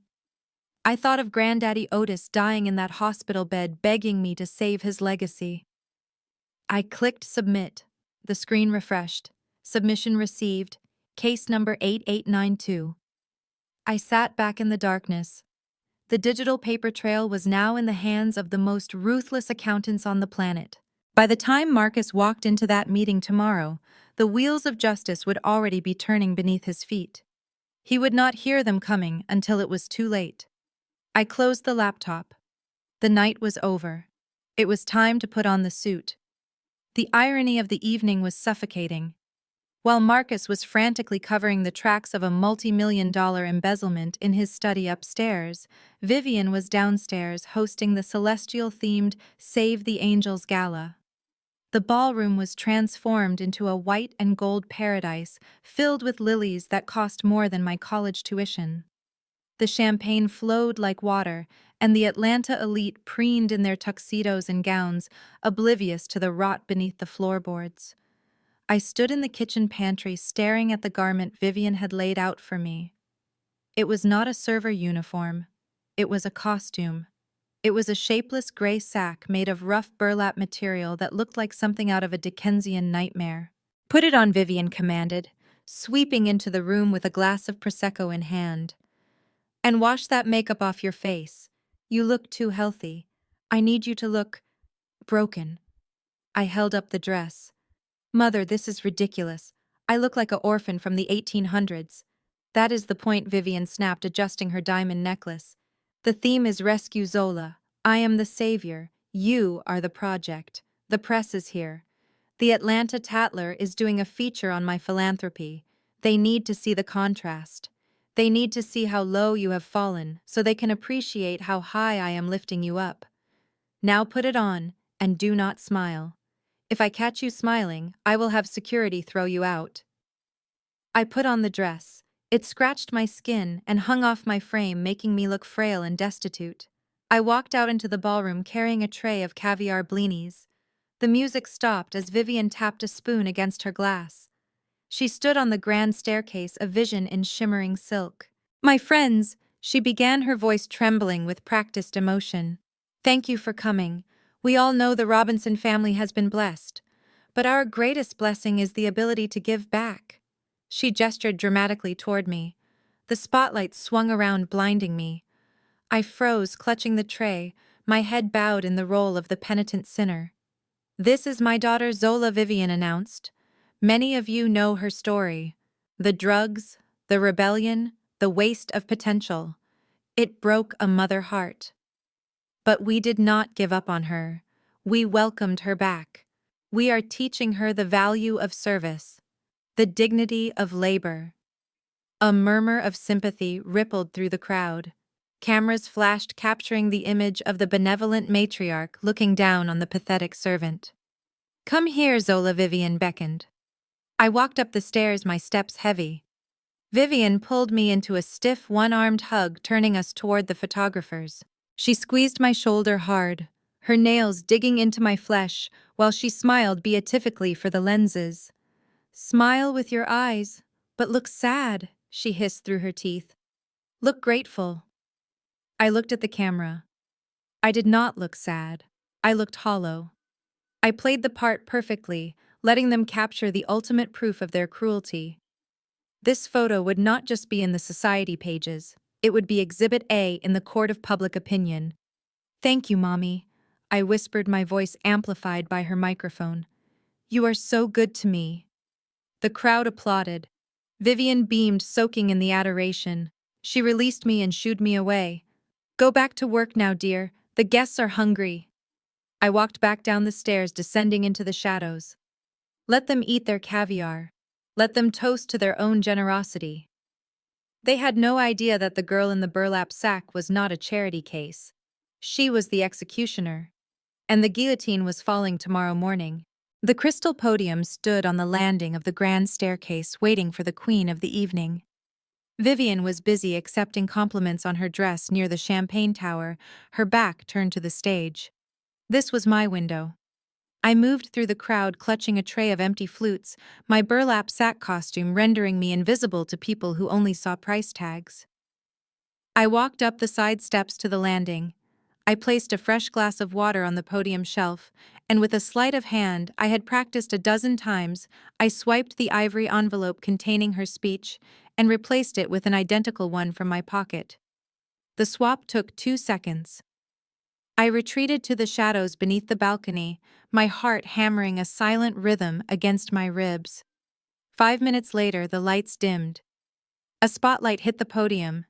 Vivian ascended the stairs, waving like royalty. She adjusted the microphone, her diamonds catching the light.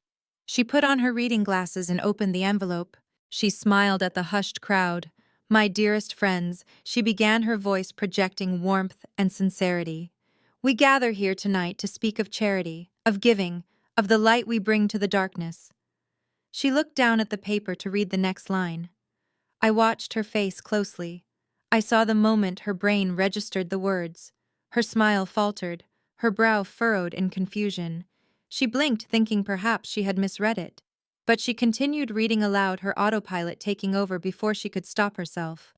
We gather to celebrate the true mission of the Robinson family, which is not to save the angels but to save ourselves from the truth. A ripple of confusion moved through the room. A few guests exchanged glances. Vivian paused, a nervous chuckle escaping her lips. She squinted at the paper, her hand starting to tremble. She read the next sentence, her voice dropping to a whisper that the microphone picked up with brutal clarity. I stand before you tonight not as a philanthropist, but as a fraud. Everything you see here, the flowers, the champagne, the smiles, is paid for with money that does not belong to me. It is a costume designed to hide the ugliness of my own greed. Vivian gasped audibly. She stepped back from the podium as if it were on fire. She crunched the paper in her fist, her face turning a mixture of pale white and furious red. This is not right, she stammered into the mic, the feedback whining. Someone has changed my speech. This is a joke, a sick joke. She looked frantically around the room, her eyes wild. She spotted me standing in the shadows near the kitchen door. Her finger shot out, pointing at me with a shaking rage. You, she shrieked, her composure shattering completely. You did this, you ungrateful little witch. Security, get her out of here. But the damage was done. The guests were no longer looking at me with pity. They were looking at Vivian with suspicion. The words fraud and greed hung in the air like smoke. They whispered behind their hands. Was she drunk? Was it a breakdown? Or was it a moment of accidental honesty? Marcus rushed up the stairs, grabbing Vivian by the arm and pulling her away from the microphone, his face a mask of fury. The band struck up a loud, frantic jazz number to drown out the awkwardness, but the atmosphere had turned poisonous. I turned and walked into the kitchen. I did not run. I did not hide. I simply walked away, leaving the chaos behind me. Vivian wanted a night the world would never forget. I made sure she got exactly that. The morning sun did not bring warmth to the Robinson estate. It only illuminated the wreckage of the previous night's disaster. I was in the guest room buttoning the collar of my charcoal suit when the door banged open. Trey stood there, his eyes manic and bloodshot. In his hand, he clutched a piece of paper I had intentionally left sticking out of my purse. I knew it, he screamed, waving the document in my face. I knew you were holding out on us. It was a bank statement. Or rather, a very convincing forgery of one. It listed an offshore account in the Cook Islands under the name Z.O. Robinson, with a transfer line indicating an incoming wire of $50,000. You stole this from Dad, Trey spat, cornering me against the wardrobe. You have been skimming off the top while playing the poor little waitress. That is my money, Zola. That is the money for Tony. I don't know what you are talking about, I said, my voice trembling with feigned confusion. That is just old paperwork. Liar. Trey pulled out his phone. I am calling the police. I am going to have you arrested for grand larceny. You are going to jail, and I am taking that money." He dialed 911, screaming at the dispatcher about a theft in progress. He was spiraling. The pressure from the mob enforcer had shattered his ability to think critically. He didn't stop to ask why a waitress would leave a bank statement in plain sight. He just saw a lifeline and grabbed it. 10 minutes later, 2 uniformed officers stood in the foyer. Trey was pacing back and forth, vibrating with nervous energy. Marcus and Vivian had come downstairs, looking haggard and confused. "Arrest her," Trey demanded, pointing a shaking finger at me. "She stole $50,000 from the family business. I have the proof right here." He shoved the crumpled paper at the older officer. The officer took the paper, adjusting his glasses. He scanned the document slowly. He looked at the account number. He looked at the date. Then he looked at the bottom line. "Sir," the officer said, his voice flat, "this is a statement for a student checking account. It was opened 6 years ago." "Look at the transfer," Trey yelled. "The 50 grand. The transfer is marked pending. Insufficient funds," the officer read aloud. "And the current available balance is $0.00. Actually, it is negative. There is a $5 service fee." The room went silent. Marcus closed his eyes, rubbing his temples as if fighting a migraine. Vivian let out a sigh of disgust. "But she—" Trey stammered, snatching the paper back. He stared at the numbers. He had been so blinded by greed, he hadn't read the columns correctly. "Is this a joke?" the officer asked, clearly annoyed. "We have real crimes to solve, Mr. Robinson. Calling in a false report is a misdemeanor." "I am sorry, officers," Marcus intervened, stepping forward and putting a hand on Trey's shoulder. "My son is under a lot of stress. There has been a misunderstanding. Please show yourselves out." The police left, shaking their heads. Trey stood there holding the worthless piece of paper, his face burning with humiliation. "You idiot," Marcus hissed at him. "Get dressed, we are late for the lawyers." I adjusted my cuffs, hiding a small smile. Trey was mentally exhausted. The police were annoyed with the family, and Marcus was more distracted than ever. The decoy had worked perfectly. They were walking into the trap, blind, deaf and dumb. The precinct smelled of stale coffee and misery. I sat on the metal bench in the holding area, my hands folded calmly in my lap. Marcus had brought me here under the pretense of a mental health hold just 30 minutes ago. He had flashed the conservatorship papers at the desk sergeant, claiming I was having a manic episode and needed to be restrained for my own safety until his lawyer could arrive to stabilize the situation. He thought he was putting me in a playpen to keep me from running. He did not realize he had just placed me in a fortress. The heavy double doors at the front of the station swung open with a bang. It was not Marcus returning with a notary. It was a man in a navy 3-piece suit that whispered of old money and older power. He wore a bow tie and carried an ebony cane with a silver handle. It was Mr. Henderson, Granddaddy Otis's personal attorney, the executor of the original estate, and the most feared litigator in the state of Georgia. He walked with a cane not out of infirmity, but as a weapon. "I am here for my client," Henderson announced, his voice booming through the bullpen with a baritone authority that silenced the room. The desk sergeant looked up from his computer, annoyed. "Ms. Robinson is under protective custody per her father's orders, sir. She is not to be released to anyone but the conservator." "Her father," Henderson interrupted, slamming a heavy leather briefcase onto the counter, "is a usurper and a thief, and you are currently detaining a federal whistleblower without charge." The sergeant blinked. "Whistleblower." Henderson slid a thick manila envelope across the desk.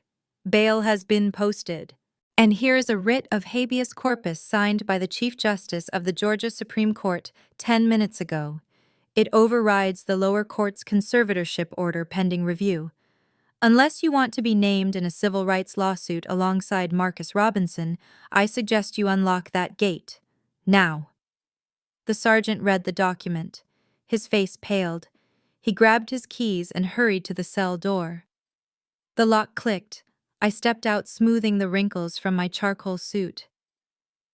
"Thank you, Mr. Henderson," I said, shaking his hand.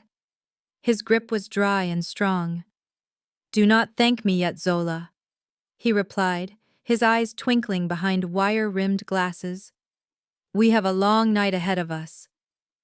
As we walked out the front doors toward his waiting town car, Marcus's black Mercedes screeched into the parking lot. He jumped out, Trey trailing behind him, looking confused. "What is this?" Marcus screamed, sprinting toward us.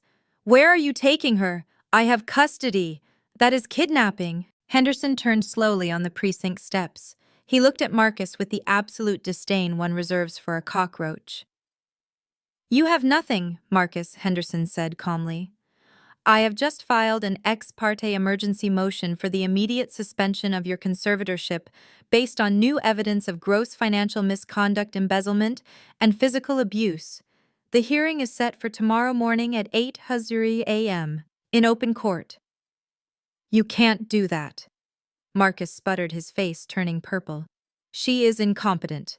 We have a meeting to sign the waiver." "There will be no waiver," Henderson said, opening the car door for me.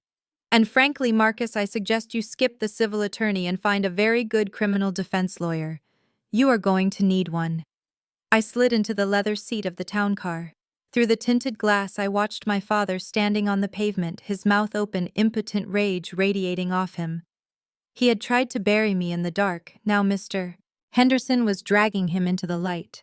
The backroom deals were over. We were going to war. Would you like me to write the next segment where the courtroom battle begins? The Robinson mansion was ablaze with light, a beacon of arrogance visible from the street. Inside the library, the mood was electric, with the manic energy of a victory declared before the war was won.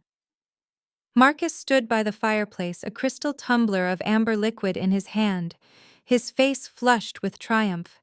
He raised his glass to the room. To Judge Sterling, Marcus announced, his voice booming. "The greediest man in Georgia, but a man who stays bought. $2 million was a steep price, but freedom is expensive. Tomorrow he signs the permanent commitment order. Zola goes to the sanitarium, we get the trust, and life returns to normal." Vivian clinked her glass against his, her laughter shrill and brittle. "It is for the best, Marcus. She is clearly unstable. Calling the police on her own brother, making up stories about bank accounts. The girl needs professional help. We are doing the humane thing." Trey was sprawled on the leather sofa, the terror of the last few days finally bleeding out of him. He looked almost comatose with relief. "Tony called," he mumbled, slurring slightly. "He knows the money is coming. He gave me an extension. I am going to live." Ashley sat in the corner nursing a glass of water. She watched them with cold, calculating eyes. She knew the ship was sinking, but she was just waiting for the right moment to jump onto the lifeboat with the cash. Across town, in the guest suite of Mr. Henderson's brownstone, the atmosphere was a vacuum of sound. The curtains were drawn. The only light came from a street lamp outside, casting long, sharp shadows across the floor. I stood before the full-length vintage mirror. The girl who had scrubbed floors in a polyester uniform was gone. The girl who had cowered in a boarding house was gone. I reached for the garment bag hanging on the door. I unzipped it slowly, the sound tearing through the silence. Inside hung my armor. It was a bespoke suit I had commissioned in Boston after passing the bar exam, paid for with the money I earned clerking for the Supreme Court. Charcoal gray Italian wool, silk lining, tailored to within a millimeter of my life. I stepped into the trousers. They felt perfectly sharp creases running down to my ankles. I buttoned the crisp white Oxford shirt, fastening it all the way to the neck. I tied my hair back into a severe tight bun. No loose strands. No softness. Finally, I slipped on the blazer. It settled onto my shoulders like a second skin. It had weight. It had authority. I smoothed the lapels. I looked at my reflection. Marcus thought he was fighting a waitress named Z. He thought he was fighting a scared daughter. He had no idea he was about to step into the ring with Zola Otis Robinson Esquire. I walked to the desk where the files were stacked high. The Sterling file, The IRS whistleblower confirmation, the affidavits from the boarding house, the recordings. I picked up my briefcase. It was heavy with the weight of justice. "Enjoy your party, Father," I whispered to the empty room. "Drink your scotch. Laugh at your jokes, because tomorrow morning the hangover is going to be fatal." The morning sun hit the granite steps of the Fulton County Courthouse with a brilliance that felt almost stage-managed. It was the perfect lighting for a public execution, or in this case, a character assassination. A swarm of reporters had gathered at the bottom of the stairs, their microphones bristling like a hedge of thorns. They were there because the Robinsons had tipped them off. This was not just a legal hearing, it was a PR campaign. A convoy of black Escalades pulled up to the curb. The doors opened in unison. The Robinson family emerged looking less like defendants in a civil suit and more like royalty arriving for a coronation. Marcus led the phalanx. He wore a navy Tom Ford suit that cost more than the average American car, his tie a confident shade of crimson. He buttoned his jacket and waved solemnly to the cameras projecting the image of a weary patriarch burdened by duty. Vivian followed draped in a modest but impeccably tailored Chanel suit in soft cream. She clutched a vintage Hermes bag with both hands, her face arranged in a mask of brave suffering. She had waterproof mascara on just in case the cameras needed a tear. Trey and Ashley brought up the rear.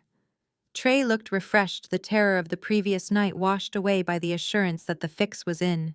He wore designer sunglasses and a smirk he couldn't quite suppress. Ashley looked bored, checking her phone, treating the proceedings with the casual indifference of a spectator at a tennis match. Mr. Robinson, a reporter from Channel 5, shouted, "Is it true you are seeking permanent institutionalization for your daughter today?" Marcus stopped halfway up the steps. He sighed a heavy theatrical sound. "It is with a heavy heart that we are here today," he said, his voice grave. "No father wants to see his child locked away. But Zola is sick. She is a danger to herself and others. We are doing this to save her life." Vivian stepped forward, placing a comforting hand on Marcus' arm. "We just want our little girl to get the help she needs," she whispered loud enough for the boom mics to catch. "We love her so much. Please respect our privacy during this tragedy." They turned and ascended the stairs, the cameras flashing behind them. Inside the lobby, away from the lenses, the facade dropped instantly. "God, these people are vultures," Vivian muttered, checking her reflection in the brass elevator doors. "Do I look pale enough?" I skipped blush to look more distressed. "You look perfect, honey," Marcus said, checking his watch. "Sterling is in chambers. The clerk said we are first on the docket, 5 minutes in and out, then we go to the bank." Trey laughed, leaning against the wall. "I hope the asylum has a nice view. Maybe a padded room will finally shut her up. Do you think she will scream when they drag her away?" "Let's just get this over with," Ashley said, tapping her heel. "My flight to Paris is at 6. The elevator dinged. They stepped out onto the 4th floor, walking down the marble hallway with the swagger of people who owned the building. They pushed open the heavy oak doors of courtroom 4B, expecting to see a terrified girl in rags cowering at the defendant's table. They walked in expecting a surrender. They were walking into an ambush. The bailiff stood by the judge's bench and cleared his throat. "All rise. Docket number 4492, in the matter of the emergency conservatorship of Zola Otis Robinson." Marcus stood up, straightening his tie. He put on his solemn face, ready to look at a disheveled drug addict. He expected to see a girl in a hospital gown, or perhaps the same dirty clothes she had worn to the precinct. He expected a broken thing. The double doors at the back of the courtroom swung open. They did not bang. They opened with a controlled, heavy swoosh, click, click, click. The sound of stilettos on the marble floor was sharp and rhythmic. It was the sound of a metronome counting down to an explosion. Zola walked in. The air left the room. The girl who entered was not Z, the waitress. She was not the weeping daughter from the boarding house. She was a vision of corporate lethality. She wore a charcoal gray Armani suit that fit her frame with architectural precision. The fabric devoured the light. Her trousers broke perfectly over 4-inch black pumps. Her hair was pulled back into a severe, intricate knot, revealing a face that was scrubbed clean of makeup but radiated a terrifying intelligence. In her right hand, she carried a briefcase. Not a backpack, not a purse. A vintage alligator skin briefcase with gold hardware. She walked down the center aisle. She did not look at the gallery. She did not look at her family. She looked straight ahead at the bench, her gaze fixed on the seat of justice. Vivian gasped loud enough to echo off the high ceiling. She clutched Marcus' arm, her nails digging into the fabric of his jacket. Marcus stared, his mouth slightly ajar. His brain could not process what he was seeing. He blinked, trying to superimpose the image of the waitress over this stranger. "Where did she get that?" Trey whispered, leaning forward, his eyes wide. "That bag. That is a $10,000 bag. She stole it." Vivian hissed, her voice trembling with indignation. "She must have broken into the coat check at the club, or she lifted it from a guest room. Look at the fit. That is tailored. She probably stole it from one of the female partners at a law firm she cleaned." "It is a costume," Marcus muttered, recovering his composure. He forced a sneer onto his face. "It is just another game. She is playing dress-up. She thinks if she dresses like a lawyer, the judge will forget she is crazy." "She looks good, though," Ashley murmured under her breath, a flicker of unease crossing her face. "Too good." Zola reached the swinging gate that separated the public gallery from the court floor. She pushed it open. She did not walk to the defendant chair where the accused usually sat.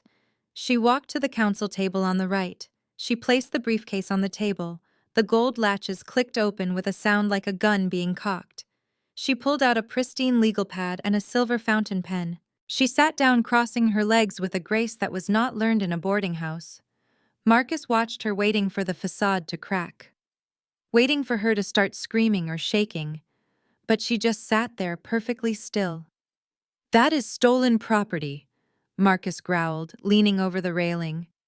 "You are going to jail for theft before we even get to the committal. Zola, take that suit off. It does not belong to you." Zola did not turn around. She did not acknowledge his existence. She simply uncapped her pen and wrote the date on the top of her pad. The indifference was colder than any scream. She was not playing a role. She was taking her position. The heavy oak door behind the bench swung open and Judge Sterling emerged. He swept into the room with the entitlement of a man who believed the law was something he wrote, not something he obeyed. He adjusted his silk robes and took his seat on the elevated platform, looking down at the courtroom with bored disdain. He looked hungover. His face was puffy and his eyes were red, but his arrogance was intact. He had $2 million of stolen pension money in his offshore account, and he was ready to deliver the service he had been paid for. He banged the gavel once. The sound was sharp and final, like a gunshot. "Be seated," Sterling barked. "We are here for docket 4492, the emergency conservatorship of Zola, Otis Robinson." He shuffled the papers on his desk, not actually reading them, just moving them around to create the illusion of diligence. He refused to look at the defense table. He refused to acknowledge the woman in the Armani suit. To him, she was still just a nuisance, a loose end that he was about to cut off. "I have reviewed the motions filed by the petitioner," Sterling announced, his voice echoing in the silent room. "The evidence provided by Mr. Robinson is overwhelming. We have multiple affidavits attesting to the respondent mental instability, drug history, and violent outbursts. We have a documented police incident from just this morning involving a false report of theft." He looked over his glasses at Marcus, offering a microscopic nod of reassurance. Marcus leaned back in his chair, crossing his arms. The smirk on his face was wide and ugly. Vivian checked her nails. They thought it was over. In the interest of judicial economy, Sterling continued, speeding up his cadence. "I see no need to drag this out with theatrics. This court has a duty to protect those who cannot protect themselves. The respondent is clearly a danger to herself and her assets. A long, drawn-out hearing would only cause further trauma to the family." He picked up his pen, hovering it over the order form. Therefore, I am prepared to rule immediately on the motion. I am bypassing oral arguments. The medical reports are sufficient. Objection. Zola's voice cut through the air. It was not a scream. It was not a plea. It was a command. Sterling froze. His head snapped up. He looked at the defense table for the first time. He saw Zola standing there. She was not cowering. She was not crying. She was standing with perfect posture, one hand resting lightly on the leather briefcase. "You do not get to object," young lady, Sterling sneered, his face flushing. "You are the subject of this hearing. You are incompetent. Sit down and be quiet, or I will have the bailiff gag you." "I am not the subject," Zola said calmly. "I am the opposing counsel." Sterling blinked. "Excuse me." Zola picked up a document from her table. She did not walk to the bench. She stood her ground. "I am representing myself, Your Honor, as is my right under the Sixth Amendment. And unless you have lost your ability to read the docket, you will see that I am a member in good standing of the State Bar of Georgia." The courtroom went deadly silent. Sterling stared at her. He looked at the suit. He looked at the briefcase. And for the first time, fear flickered behind his glasses. He realized too late that he had not just sold a verdict. He had walked into a minefield. "Sit down!" Sterling roared, trying to regain control. "I said I am ruling." "You can rule," Zola replied, her voice ice cold. "But if you sign that order without a hearing, you will be committing a reversible error. And I will make sure the appellate court knows exactly why you were in such a hurry." The silence that followed my objection was not empty. It was heavy, sucking the oxygen out of the room. Judge Sterling's hand froze mid-air, the pen hovering inches above the commitment order. He looked down at me over the rim of his spectacles, his face twisting from boredom into a mask of incredulous rage. "You are out of order," Sterling bellowed, his voice echoing off the mahogany walls. "Sit down immediately. You have been deemed mentally incapacitated by this court's preliminary findings. You have no standing to address the bench." I remained standing. I did not fidget. I did not flinch. I smoothed the lapel of my jacket with a slow, deliberate movement. Under Georgia Official Code Title 29, a respondent in a conservatorship hearing retains the absolute right to contest the petition. I stated, my voice projecting clearly to the back of the room without shouting. "I am exercising that right." Sterling slammed his gavel down. "You are exercising my patience. I will not have my courtroom turned into a circus by a delusional girl playing dress-up. Where is your guardian ad litem? Where is Mr. Henderson?" He scanned the gallery, locking eyes with Mr. Henderson in the front row. "Counselor, get your client under control, or I will hold you in contempt." Henderson smiled, a thin, razor-sharp expression. He remained seated. "I am not her counsel of record today, Your Honor. I am merely a spectator." Sterling turned back to me, his face turning a dangerous shade of purple. "Then who is representing you? Where is he?" "If you do not produce an attorney within the next 10 seconds, I am signing this order and having the bailiff remove you." "My attorney is present, Your Honor," I said. "Then tell him to stand up," Sterling roared. "She is standing," I replied. A ripple of confusion went through the room. Marcus stood up at the plaintiff's table, laughing nervously. "Your Honor, please. This is exactly what we warned you about. She thinks she is a lawyer now. It is part of the psychosis. Just sign the paper." "It is not a psychosis, Father," I said, turning my head slightly to look him in the eye. "It is a Juris Doctor." I turned back to the judge. I reached into the inner pocket of my blazer and pulled out a small laminated card. I held it up. The overhead lights caught the gold holographic seal of the state of Georgia. "My name is Zola Otis Robinson," I announced, my voice ringing with authority. "I am a graduate of Harvard Law School magna cum laude. I passed the Georgia bar exam 2 years ago. My bar number is 884291. You can check the registry right now." I am representing myself. Sterling stared at the card. He looked at the suit. He looked at the steely intelligence in my eyes that he had ignored in the parking lot yesterday. The realization hit him like a physical blow. The waitress who had seen the bribe was not a helpless witness. She was a prosecutor in waiting. That is impossible, Vivian gasped from the table behind Marcus. She dropped out. She scrubs floors. I went undercover. I corrected her, still facing the judge, to gather evidence, and I have gathered a significant amount of it. I picked up my briefcase and walked through the swinging gate into the well of the court. I moved with the predatory grace of a shark entering deep water. I placed my hands on the defense table and leaned forward. Now, Your Honor, I said, my voice dropping to a lethal calm. I move to dismiss the petition for conservatorship with prejudice. And I move to introduce Exhibit A, a motion for the immediate recusal of Judge Sterling due to demonstrable corruption and conflict of interest. The room erupted. Reporters jumped to their feet. Marcus slumped back into his chair, the blood draining from his face.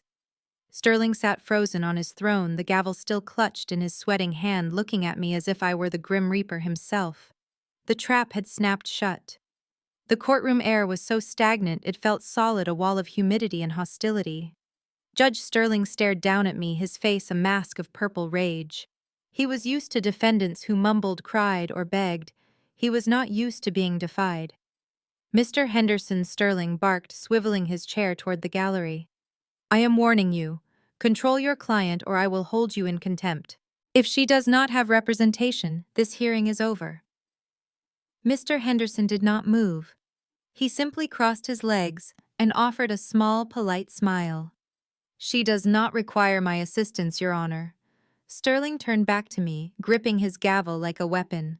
Last chance. Name your counsel or leave my courtroom. I took a step forward. The sound of my heels on the parquet floor was the only noise in the room.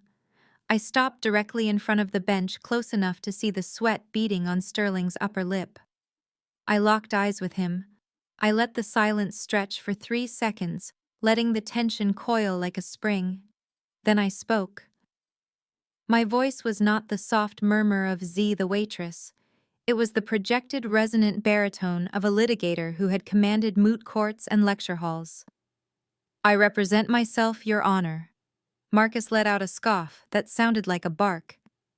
This is insanity. She is hallucinating. I ignored him.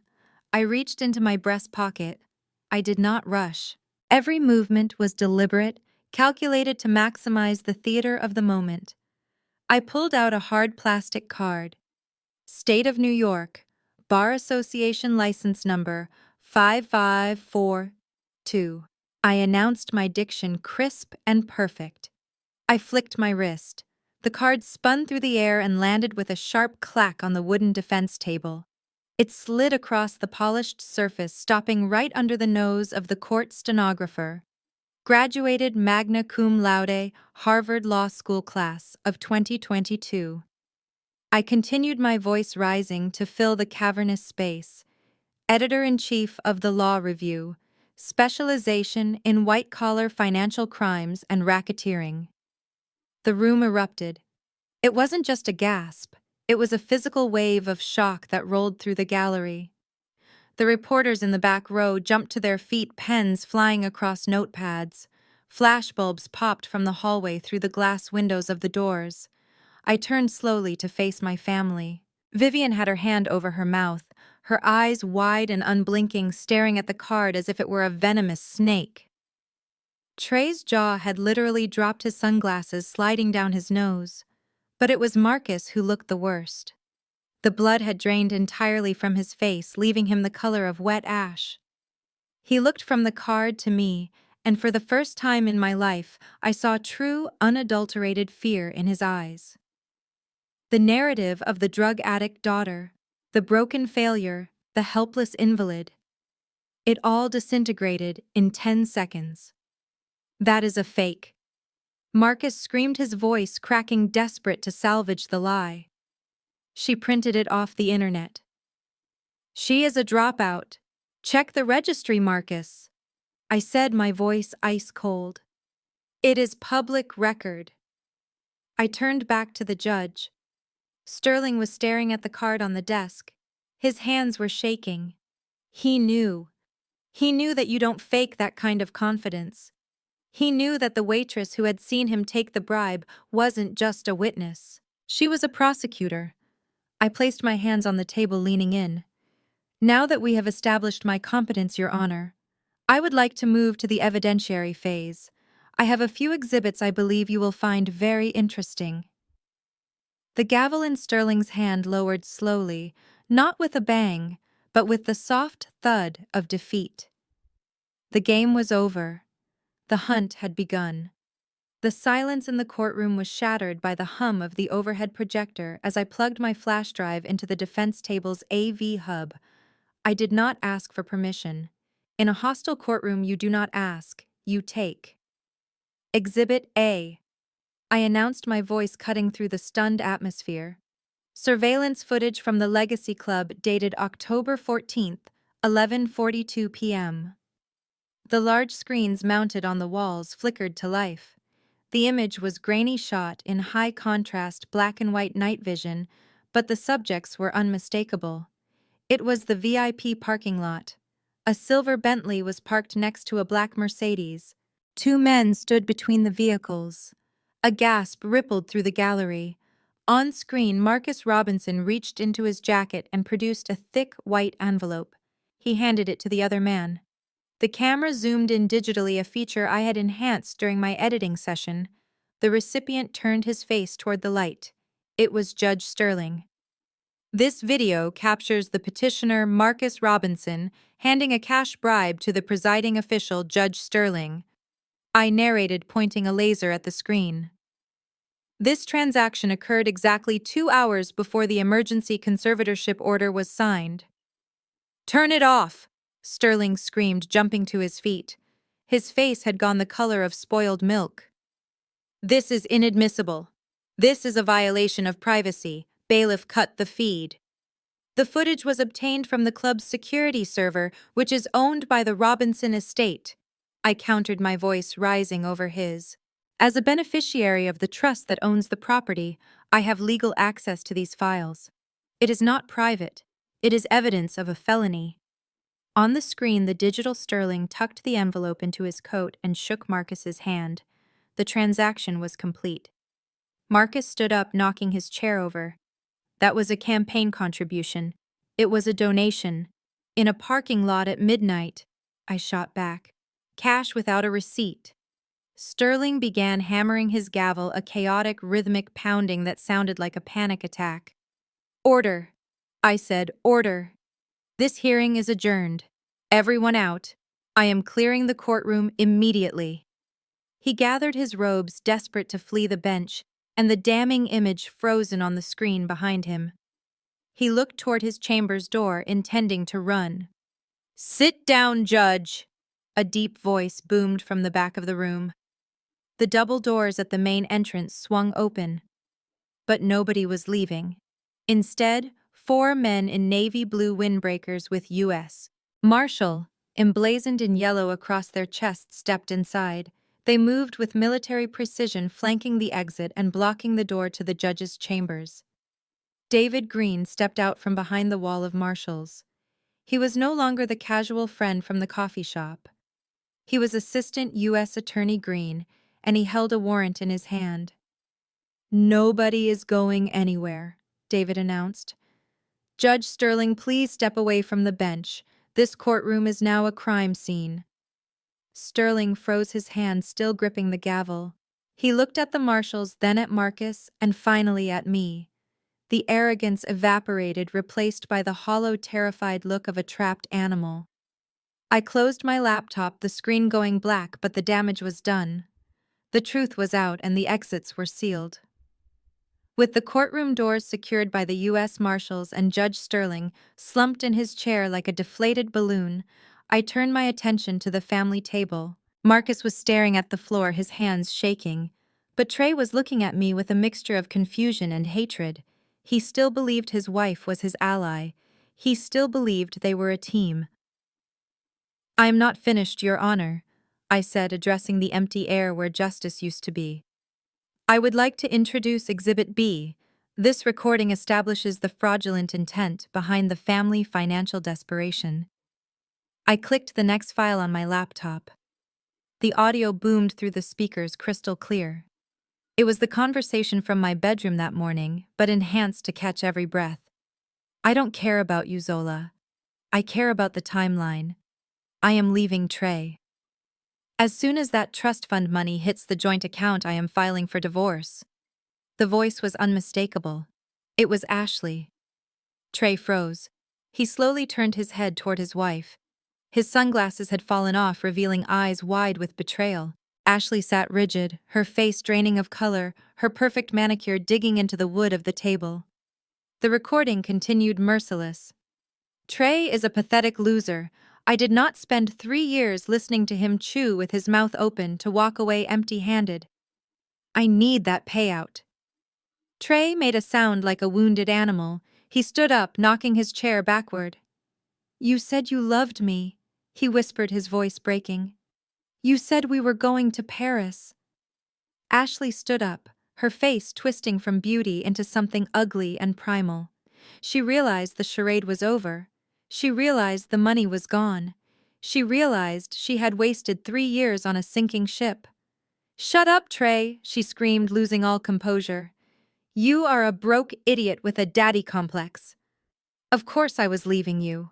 Look at you. You are nothing." She turned her rage toward me. Her eyes locked on the phone sitting on the defense table, the source of her destruction. She let out a shriek and lunged across the aisle. "You bitch!" she yelled, her hands curled into claws. "Give me that!" She did not make it 3 steps. A female marshal who had moved silently into position intercepted her.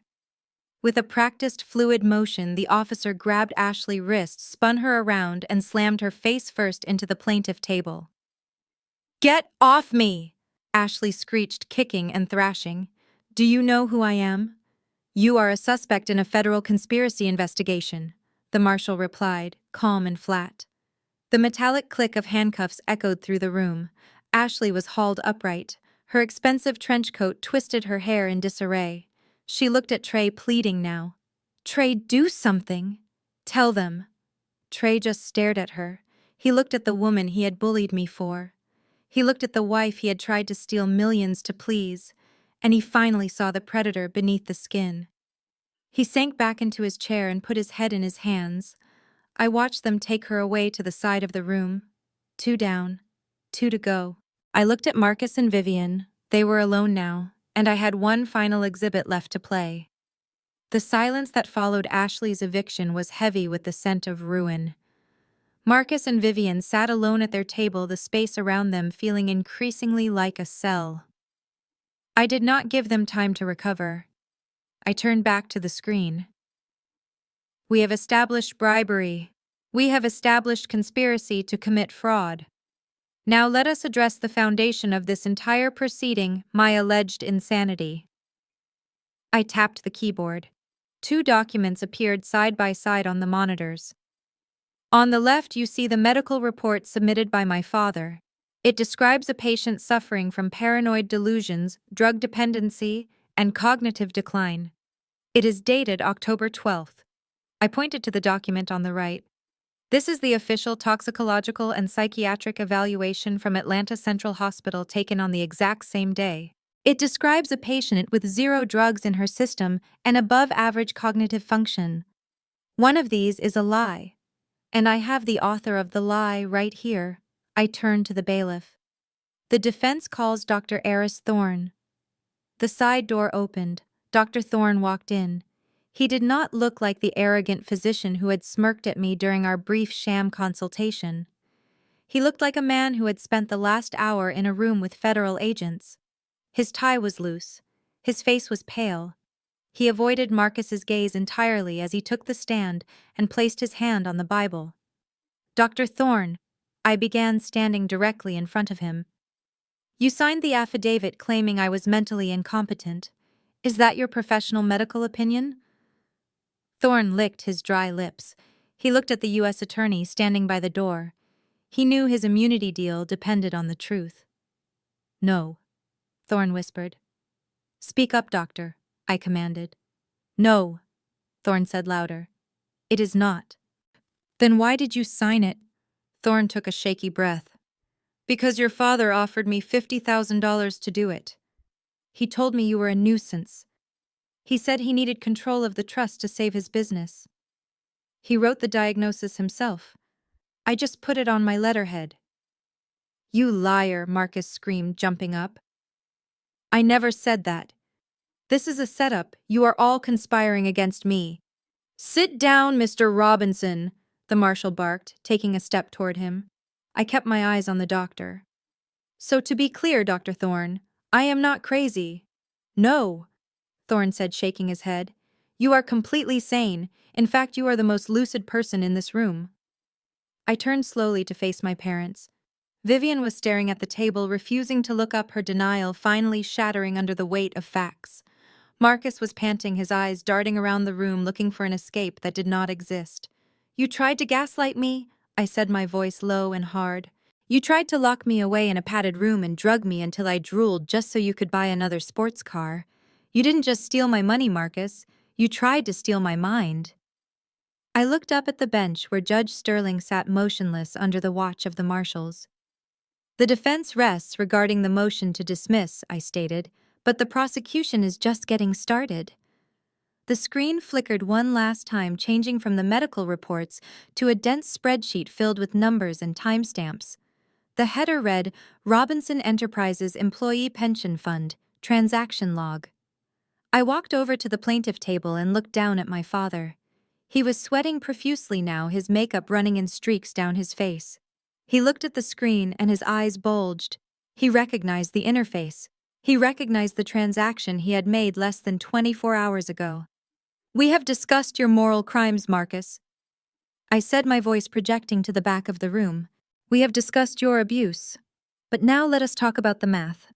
Specifically the $2.4 million you wired out of the company pension fund yesterday afternoon." A collective gasp went through the gallery. The reporters were typing furiously. "That is company business," Marcus shouted, standing up and slamming his hand on the table. "That is internal. You have no right." "It is not internal," I countered, cold and sharp. "It is federal. That money belonged to the janitors, the receptionists, the people who built your empire while you spent your days playing golf. You drained their life savings to pay off a corrupt judge, and you did it using a wire transfer, which makes it wire fraud." I pointed to the back of the room. "And I believe the owners of that debt have come to collect." The heavy double doors swung open again. This time it was not just marshals. A woman in a sharp gray suit walked in, followed by two agents wearing jackets emblazoned with IRS, criminal investigation. She walked past the bar with a terrifying, purposeful stride. "Marcus Robinson," she announced, holding up a badge. "I am Special Agent Miller with the Internal Revenue Service. We received a digital packet last night detailing a massive diversion of assets and tax evasion." Marcus looked for a way out. He looked at the window, but it was too high. He looked at the judge, but Sterling was currently being handcuffed by a marshal. He looked at Vivian, but she was frozen in her chair, clutching her Hermes bag like a life preserver. "It was a loan," Marcus pleaded, his voice cracking into a high-pitched whine. "I was going to put it back. As soon as the trust cleared, it was just a bridge loan." "You can explain that to the grand jury," Agent Miller said, signaling her team. The agents moved in. They grabbed Marcus by the arms. He tried to pull away, his dignity shattering completely. "Don't touch me. Do you know who I am? I am Marcus Robinson."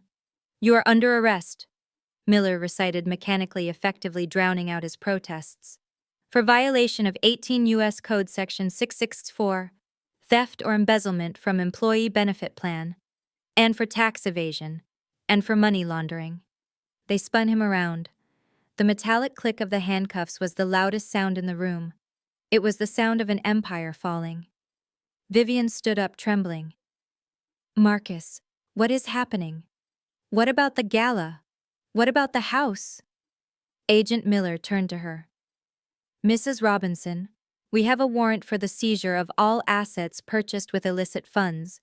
That includes the house, the cars, and the jewelry you are wearing right now. I suggest you hand it over. Vivian looked down at her diamond necklace. She looked at Marcus being dragged away. She looked at me standing tall and untouched in my suit. She let out a sob that sounded more like a scream and collapsed into her chair. I watched them. I watched the greed and the arrogance dissolve into handcuffs and tears. I picked up my briefcase and snapped it shut. The case was closed. The courtroom was a scene of controlled demolition. Judge Sterling was no longer a figure of authority, he was a suspect. As the marshals guided him toward the side exit, his robes looked like a cheap costume he had no right to wear. He did not scream anymore. He just shuffled his eyes fixed on the floor, avoiding the cameras that were feasting on his downfall. The bailiff stepped forward, his voice cutting through the remaining noise. All rise. The Honorable Senior Judge Robert Patterson presiding. The atmosphere shifted instantly. If Sterling was the humidity, Patterson was the storm. He walked in an older man with silver hair and a face carved from granite. He did not look at the cameras. He looked at the law. He took the bench, sweeping the previous judge's nameplate aside with a dismissive hand. Be seated, Patterson commanded. He looked down at the defense table, then at the empty space where the plaintiff's attorney should have been. He picked up the file, the thick dossier of lies my father had constructed. He read the first page, frowned, and closed it. Let the record show, Patterson announced, his voice gravel and iron, that Judge Sterling is recused and remanded into federal custody pending investigation. Due to the egregious nature of the evidence presented, including video proof of bribery and medical fraud, I am invoking my authority to rule on this matter immediately. He leaned forward, clasping his hands. All orders signed by Judge Sterling in the matter of Robinson versus Robinson are hereby vacated ab initio. They are null and void as if they never existed. The temporary conservatorship is dissolved effective immediately. A wave of murmurs rippled through the gallery, but Patterson silenced them with a look. Ms. Robinson, he addressed me directly. The court finds absolutely no evidence of incapacity. To the contrary, you have demonstrated a legal acumen and presence of mind that exceeds the competency of the petitioners. He turned to the court clerk. Enter a judgment in favor of the respondent. The petition is dismissed with prejudice, meaning it can never be filed again. Furthermore, I am issuing an order affirming Zola Otis Robinson as the sole trust protector of the Otis Robinson estate. Full control of all assets, properties, and accounts is restored to her immediately. The bank freezes are lifted. He signed the order with a flourish of his pen and stamped it. The sound of the stamp hitting the paper was louder than a gunshot. It was the sound of shackles breaking. Ms. Robinson, the judge said, looking me in the eye. I apologize that this court was used as a weapon against you. You are free to go. He banged the gavel. I stood there as the room erupted into chaos around me. Reporters were shouting questions. My parents were being led out the back door in handcuffs, but I felt a profound stillness. The war was over. I looked at the seal of the court on the wall. I looked at my hands resting on the leather briefcase. I was no longer a waitress. I was no longer a victim.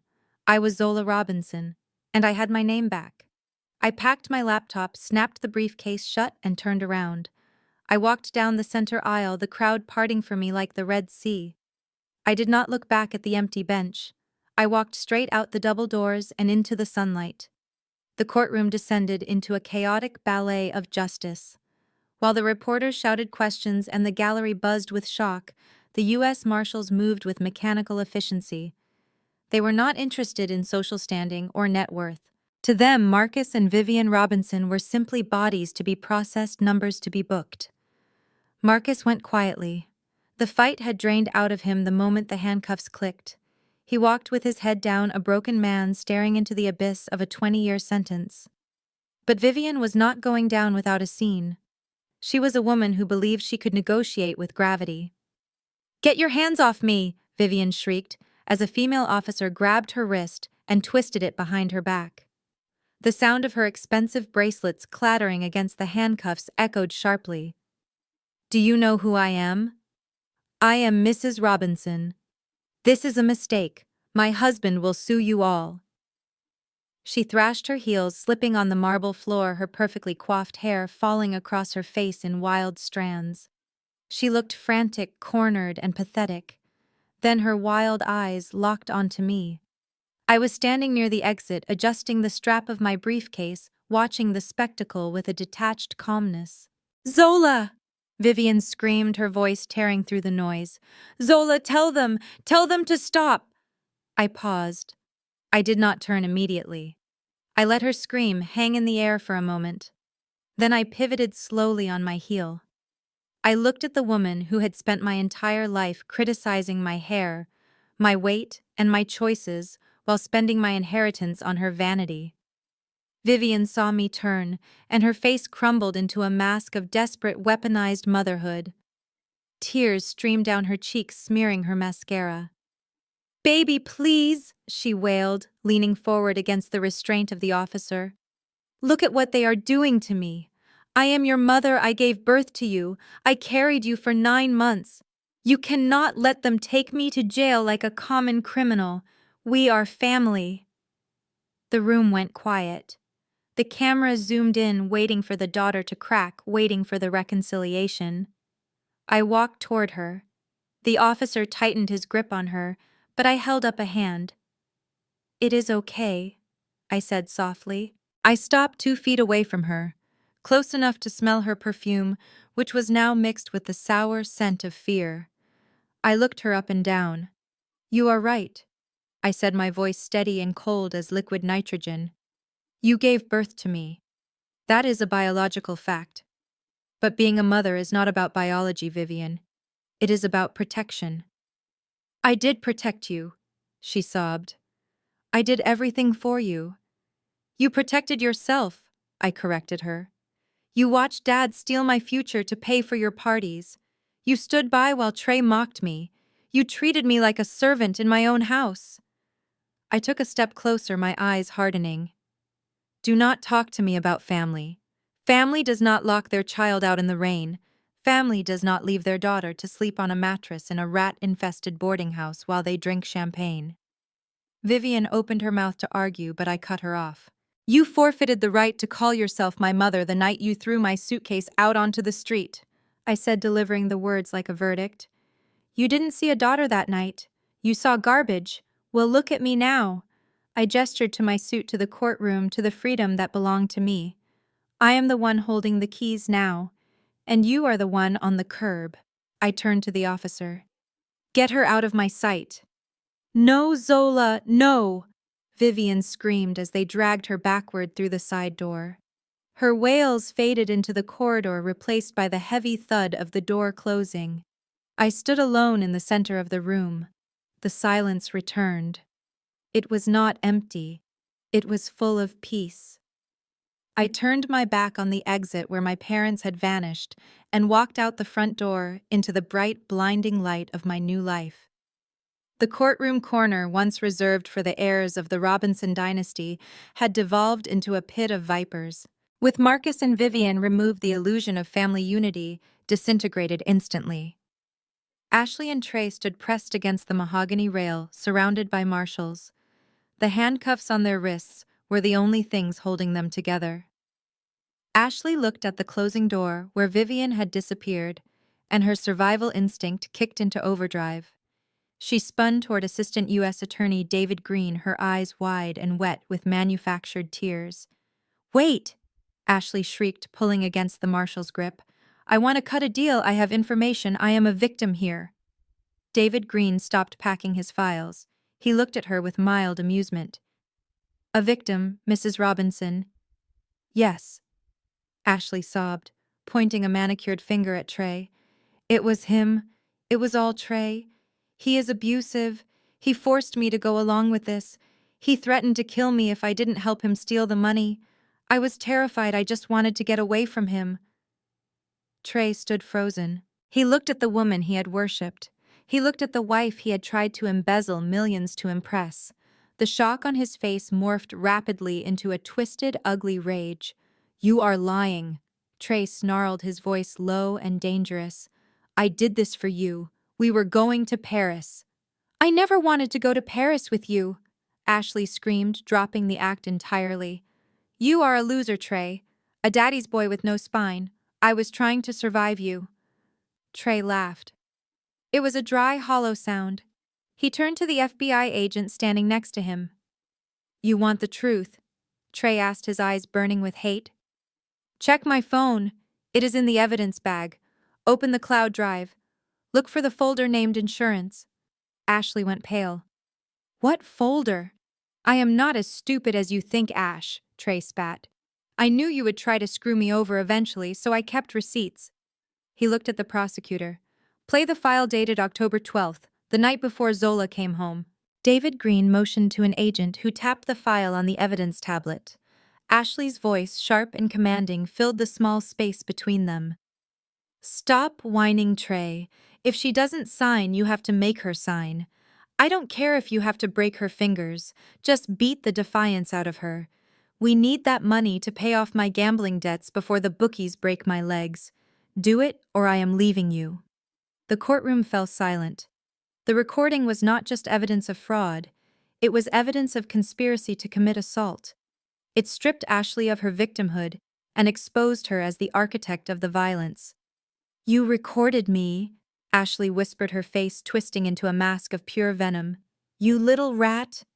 You wanted a deal, Trey taunted her. Here is your deal. We go down together. Ashley snapped. She lunged at him, her teeth bared like a feral animal. She didn't care about the handcuffs. She slammed her shoulder into Trey's chest, trying to claw at his eyes with her restricted hands. I hate you, she screamed, spitting in his face. I wasted 3 years on you. You are nothing. You are garbage. Trey shoved her back, kicking at her shins. Gold digger witch. They were no longer the golden couple of Atlanta society. They were two drowning rats climbing over each other to breathe. They kicked and screamed, hurling obscenities that echoed off the high ceilings. Their expensive clothes disheveled, their dignity completely evaporated. Get them out of here, the lead marshal barked. The officers separated them forcibly. They dragged Trey out the east exit and Ashley out the west. They fought all the way to the doors, their eyes locked on each other, with murderous intent, blaming each other, until the heavy doors slammed shut, silencing their hate. I stood by the counsel table watching the empty space where they had been. It was a perfect ending. They had destroyed everything around them, and in the end, they had destroyed each other. The silence that followed was the sweetest sound I had ever heard. The black town car idled at the curb. I sat in the back seat watching a yellow taxi pull up to the wrought iron gates of the Robinson estate. The rear door of the cab opened and Marcus and Vivian stepped out. They looked like ghosts. Their designer clothes were wrinkled from a night in a federal holding cell. Their shoelaces were missing, confiscated by the police to prevent self-harm. They had managed to post bail, likely by leveraging a favor from a distant relative, but they were not free. They were merely out on a leash. They walked toward the heavy oak front doors expecting sanctuary. They expected to hide behind the velvet curtains, pour a drink, and plan their next lie. I stepped out of the car. Stop, I said. Marcus froze his hand, reaching for the biometric scanner. He turned slowly. When he saw me, his face twisted, not with rage, but with a profound, hollow exhaustion. We are tired, Zola. He rasped, his voice a shadow of its former boom. Just let us go inside. We will talk about the settlement tomorrow. There is no settlement, I said, walking up the driveway. I was flanked by 2 large men in uniforms that read Titan Security. And you are not going inside to sleep. This is my house, Vivian whimpered, leaning against the stone pillar for support. My things are in there. My life is in there. This house is the property of the Otis Robinson Family Trust. I corrected her, holding up a document freshly stamped with the court's seal. As of 9:00 a.m. this morning, I have executed a writ of possession. You are trespassing. Marcus stared at the paper, his eyes struggling to focus. You are kicking us out now, but we have nowhere to go. That is not my concern, I replied, my voice devoid of pity. However, out of a lingering sense of biological obligation, I am granting you a courtesy. I signaled the security guard. He stepped forward and dropped 2 cardboard boxes at their feet. They were small, basic packing boxes. You have 1 hour, I stated, checking my watch. You may enter the premises under strict supervision. You may pack personal clothing and toiletries. No jewelry, no art, no electronics, no assets that were purchased with embezzled funds. Everything else is currently being cataloged by the forensic accountants inside. You can't do this, Vivian cried, looking at the small box with horror. My furs, my vintage collection, they are worth millions. The furs are being seized by the IRS to pay your back taxes, I said. And the house is being sealed at noon. It will be listed for auction next week. All proceeds will go to replenish the employee pension fund you raided, and the remainder will be donated to the Atlanta Legal Aid Society. Charity. Marcus choked out, his face reddening. You are selling my legacy for charity. I am selling your crimes to pay for justice, I said coldly. You have 59 minutes left. I suggest you start packing. I stepped aside. They looked at the door, then at me, then at the guards. The reality settled in. The mansion was no longer a castle, it was a museum of their failures. Defeated. Marcus bent down and picked up the cardboard box. Vivian followed, sobbing quietly. They shuffled inside, stripped of their power, supervised by strangers in the home they thought they owned. I remained on the porch, watching them disappear into the foyer. I did not follow them. I took a deep breath of the crisp morning air. The pest control was finally complete. The historic Oakland Cemetery was a sanctuary of silence in the middle of the bustling city. The ancient oaks formed a canopy overhead, filtering the afternoon light into dappled patterns of gold and green. It was a stark contrast to the sterile, fluorescent glare of the courthouse and the chaotic shouting of my family. Here there were no lies. There was only history. I walked down the familiar gravel path, my heels clicking softly against the stones. I carried my leather briefcase not as a shield, but as a vessel of offering. I stopped in front of a simple gray granite headstone. It was unpretentious, just like the man buried beneath it. Otis Robinson, 1945 to 2018. He built bridges, not walls. I knelt down on the earth, ignoring the grass stains that might ruin my Italian trousers. I did not care about the suit anymore. The suit was a costume for war. This was a moment for peace. I opened the briefcase. My hands, which had been steady as stone while destroying my father in court, trembled slightly now. I pulled out the heavy frame I had retrieved from my safe deposit box. Inside was the parchment I had earned in blood and sweat, the degree from Harvard Law School, magna cum laude. I placed it gently against the base of the headstone. Next to it, I laid the certified copy of Judge Patterson's final ruling. The ink was still fresh. I kept my promise, Granddaddy, I whispered. The wind rustled the leaves around me, sounding like a soft exhale. It took 5 years. It took losing everything to find myself. But I did not let them win. I touched the cold stone, feeling the connection to the only person who had ever truly loved me. Marcus and Vivian tried to turn your name into a joke. They treated the company like their personal casino. They stole from the very people you swore to protect. Mr. Henderson said they were going to destroy the pension fund. My voice caught in my throat. I swallowed the emotion down. They are gone now. The police took them. The company is safe. The workers are safe. I saved the pension fund, Granddaddy. Every single cent is back where it belongs. I looked at the diploma, the proof of the nights I spent studying by flashlight, the proof of the intellect I hid behind a mop and bucket. They called me crazy, they called me stupid, but I remembered what you taught me. You said to never let them see you coming. You said silence is the loudest scream. I stood up slowly, brushing the dirt from my knees. I felt lighter than I had in a decade. The burden of vengeance was lifted, leaving only the responsibility of legacy. I am going to rebuild it, I said, my voice strong and clear. Not as an empire of greed, but as the beacon you intended it to be. I looked at the inscription one last time. I did it, Grandpa. We won. I turned and walked away into the sunset, ready to start the first day of my real life. The tires of the convertible Aston Martin crunched over the pristine white gravel of the Legacy Club driveway. It was a sound that used to make my stomach knot with anxiety when I was running late for a shift. Today it sounded like a victory march. I killed the engine. The silence that followed was not submissive, it was commanding. I stepped out of the car.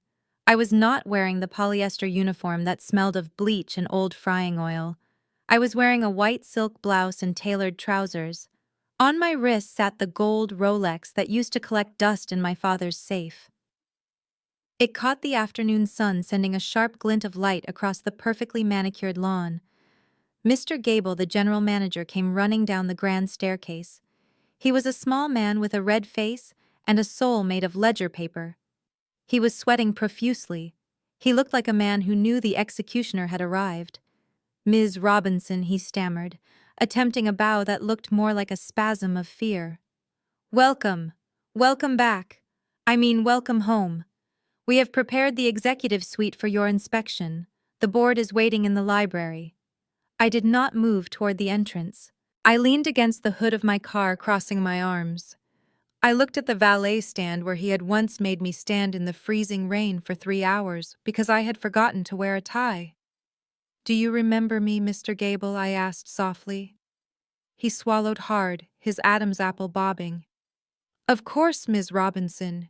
You were a valued member of our team. We always knew you were special." I laughed. It was a genuine amused sound. "You are a terrible liar, Gable. You told me I was trash.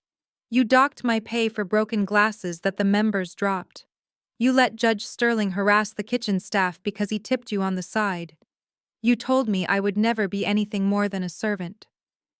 I took a folded piece of paper from my purse. "I bought the club debt this morning, Gable. I own the mortgage. I own the greens. And I own your contract." I held the paper out to him. He stared at it, terrified to take it. "What is this?" he whispered. "It is your termination notice," I said, "effective immediately.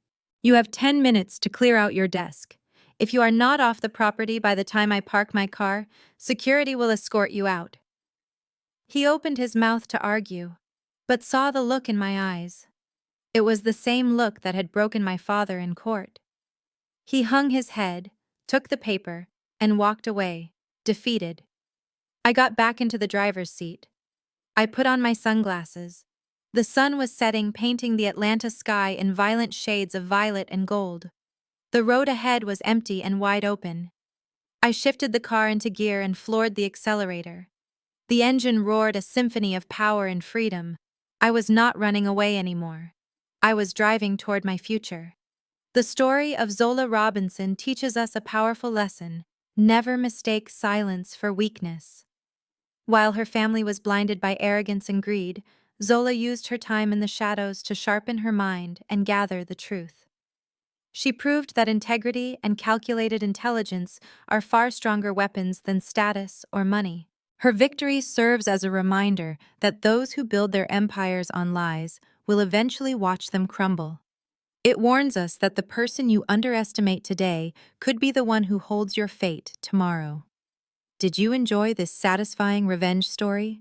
Subscribe now for more gripping tales where justice is served.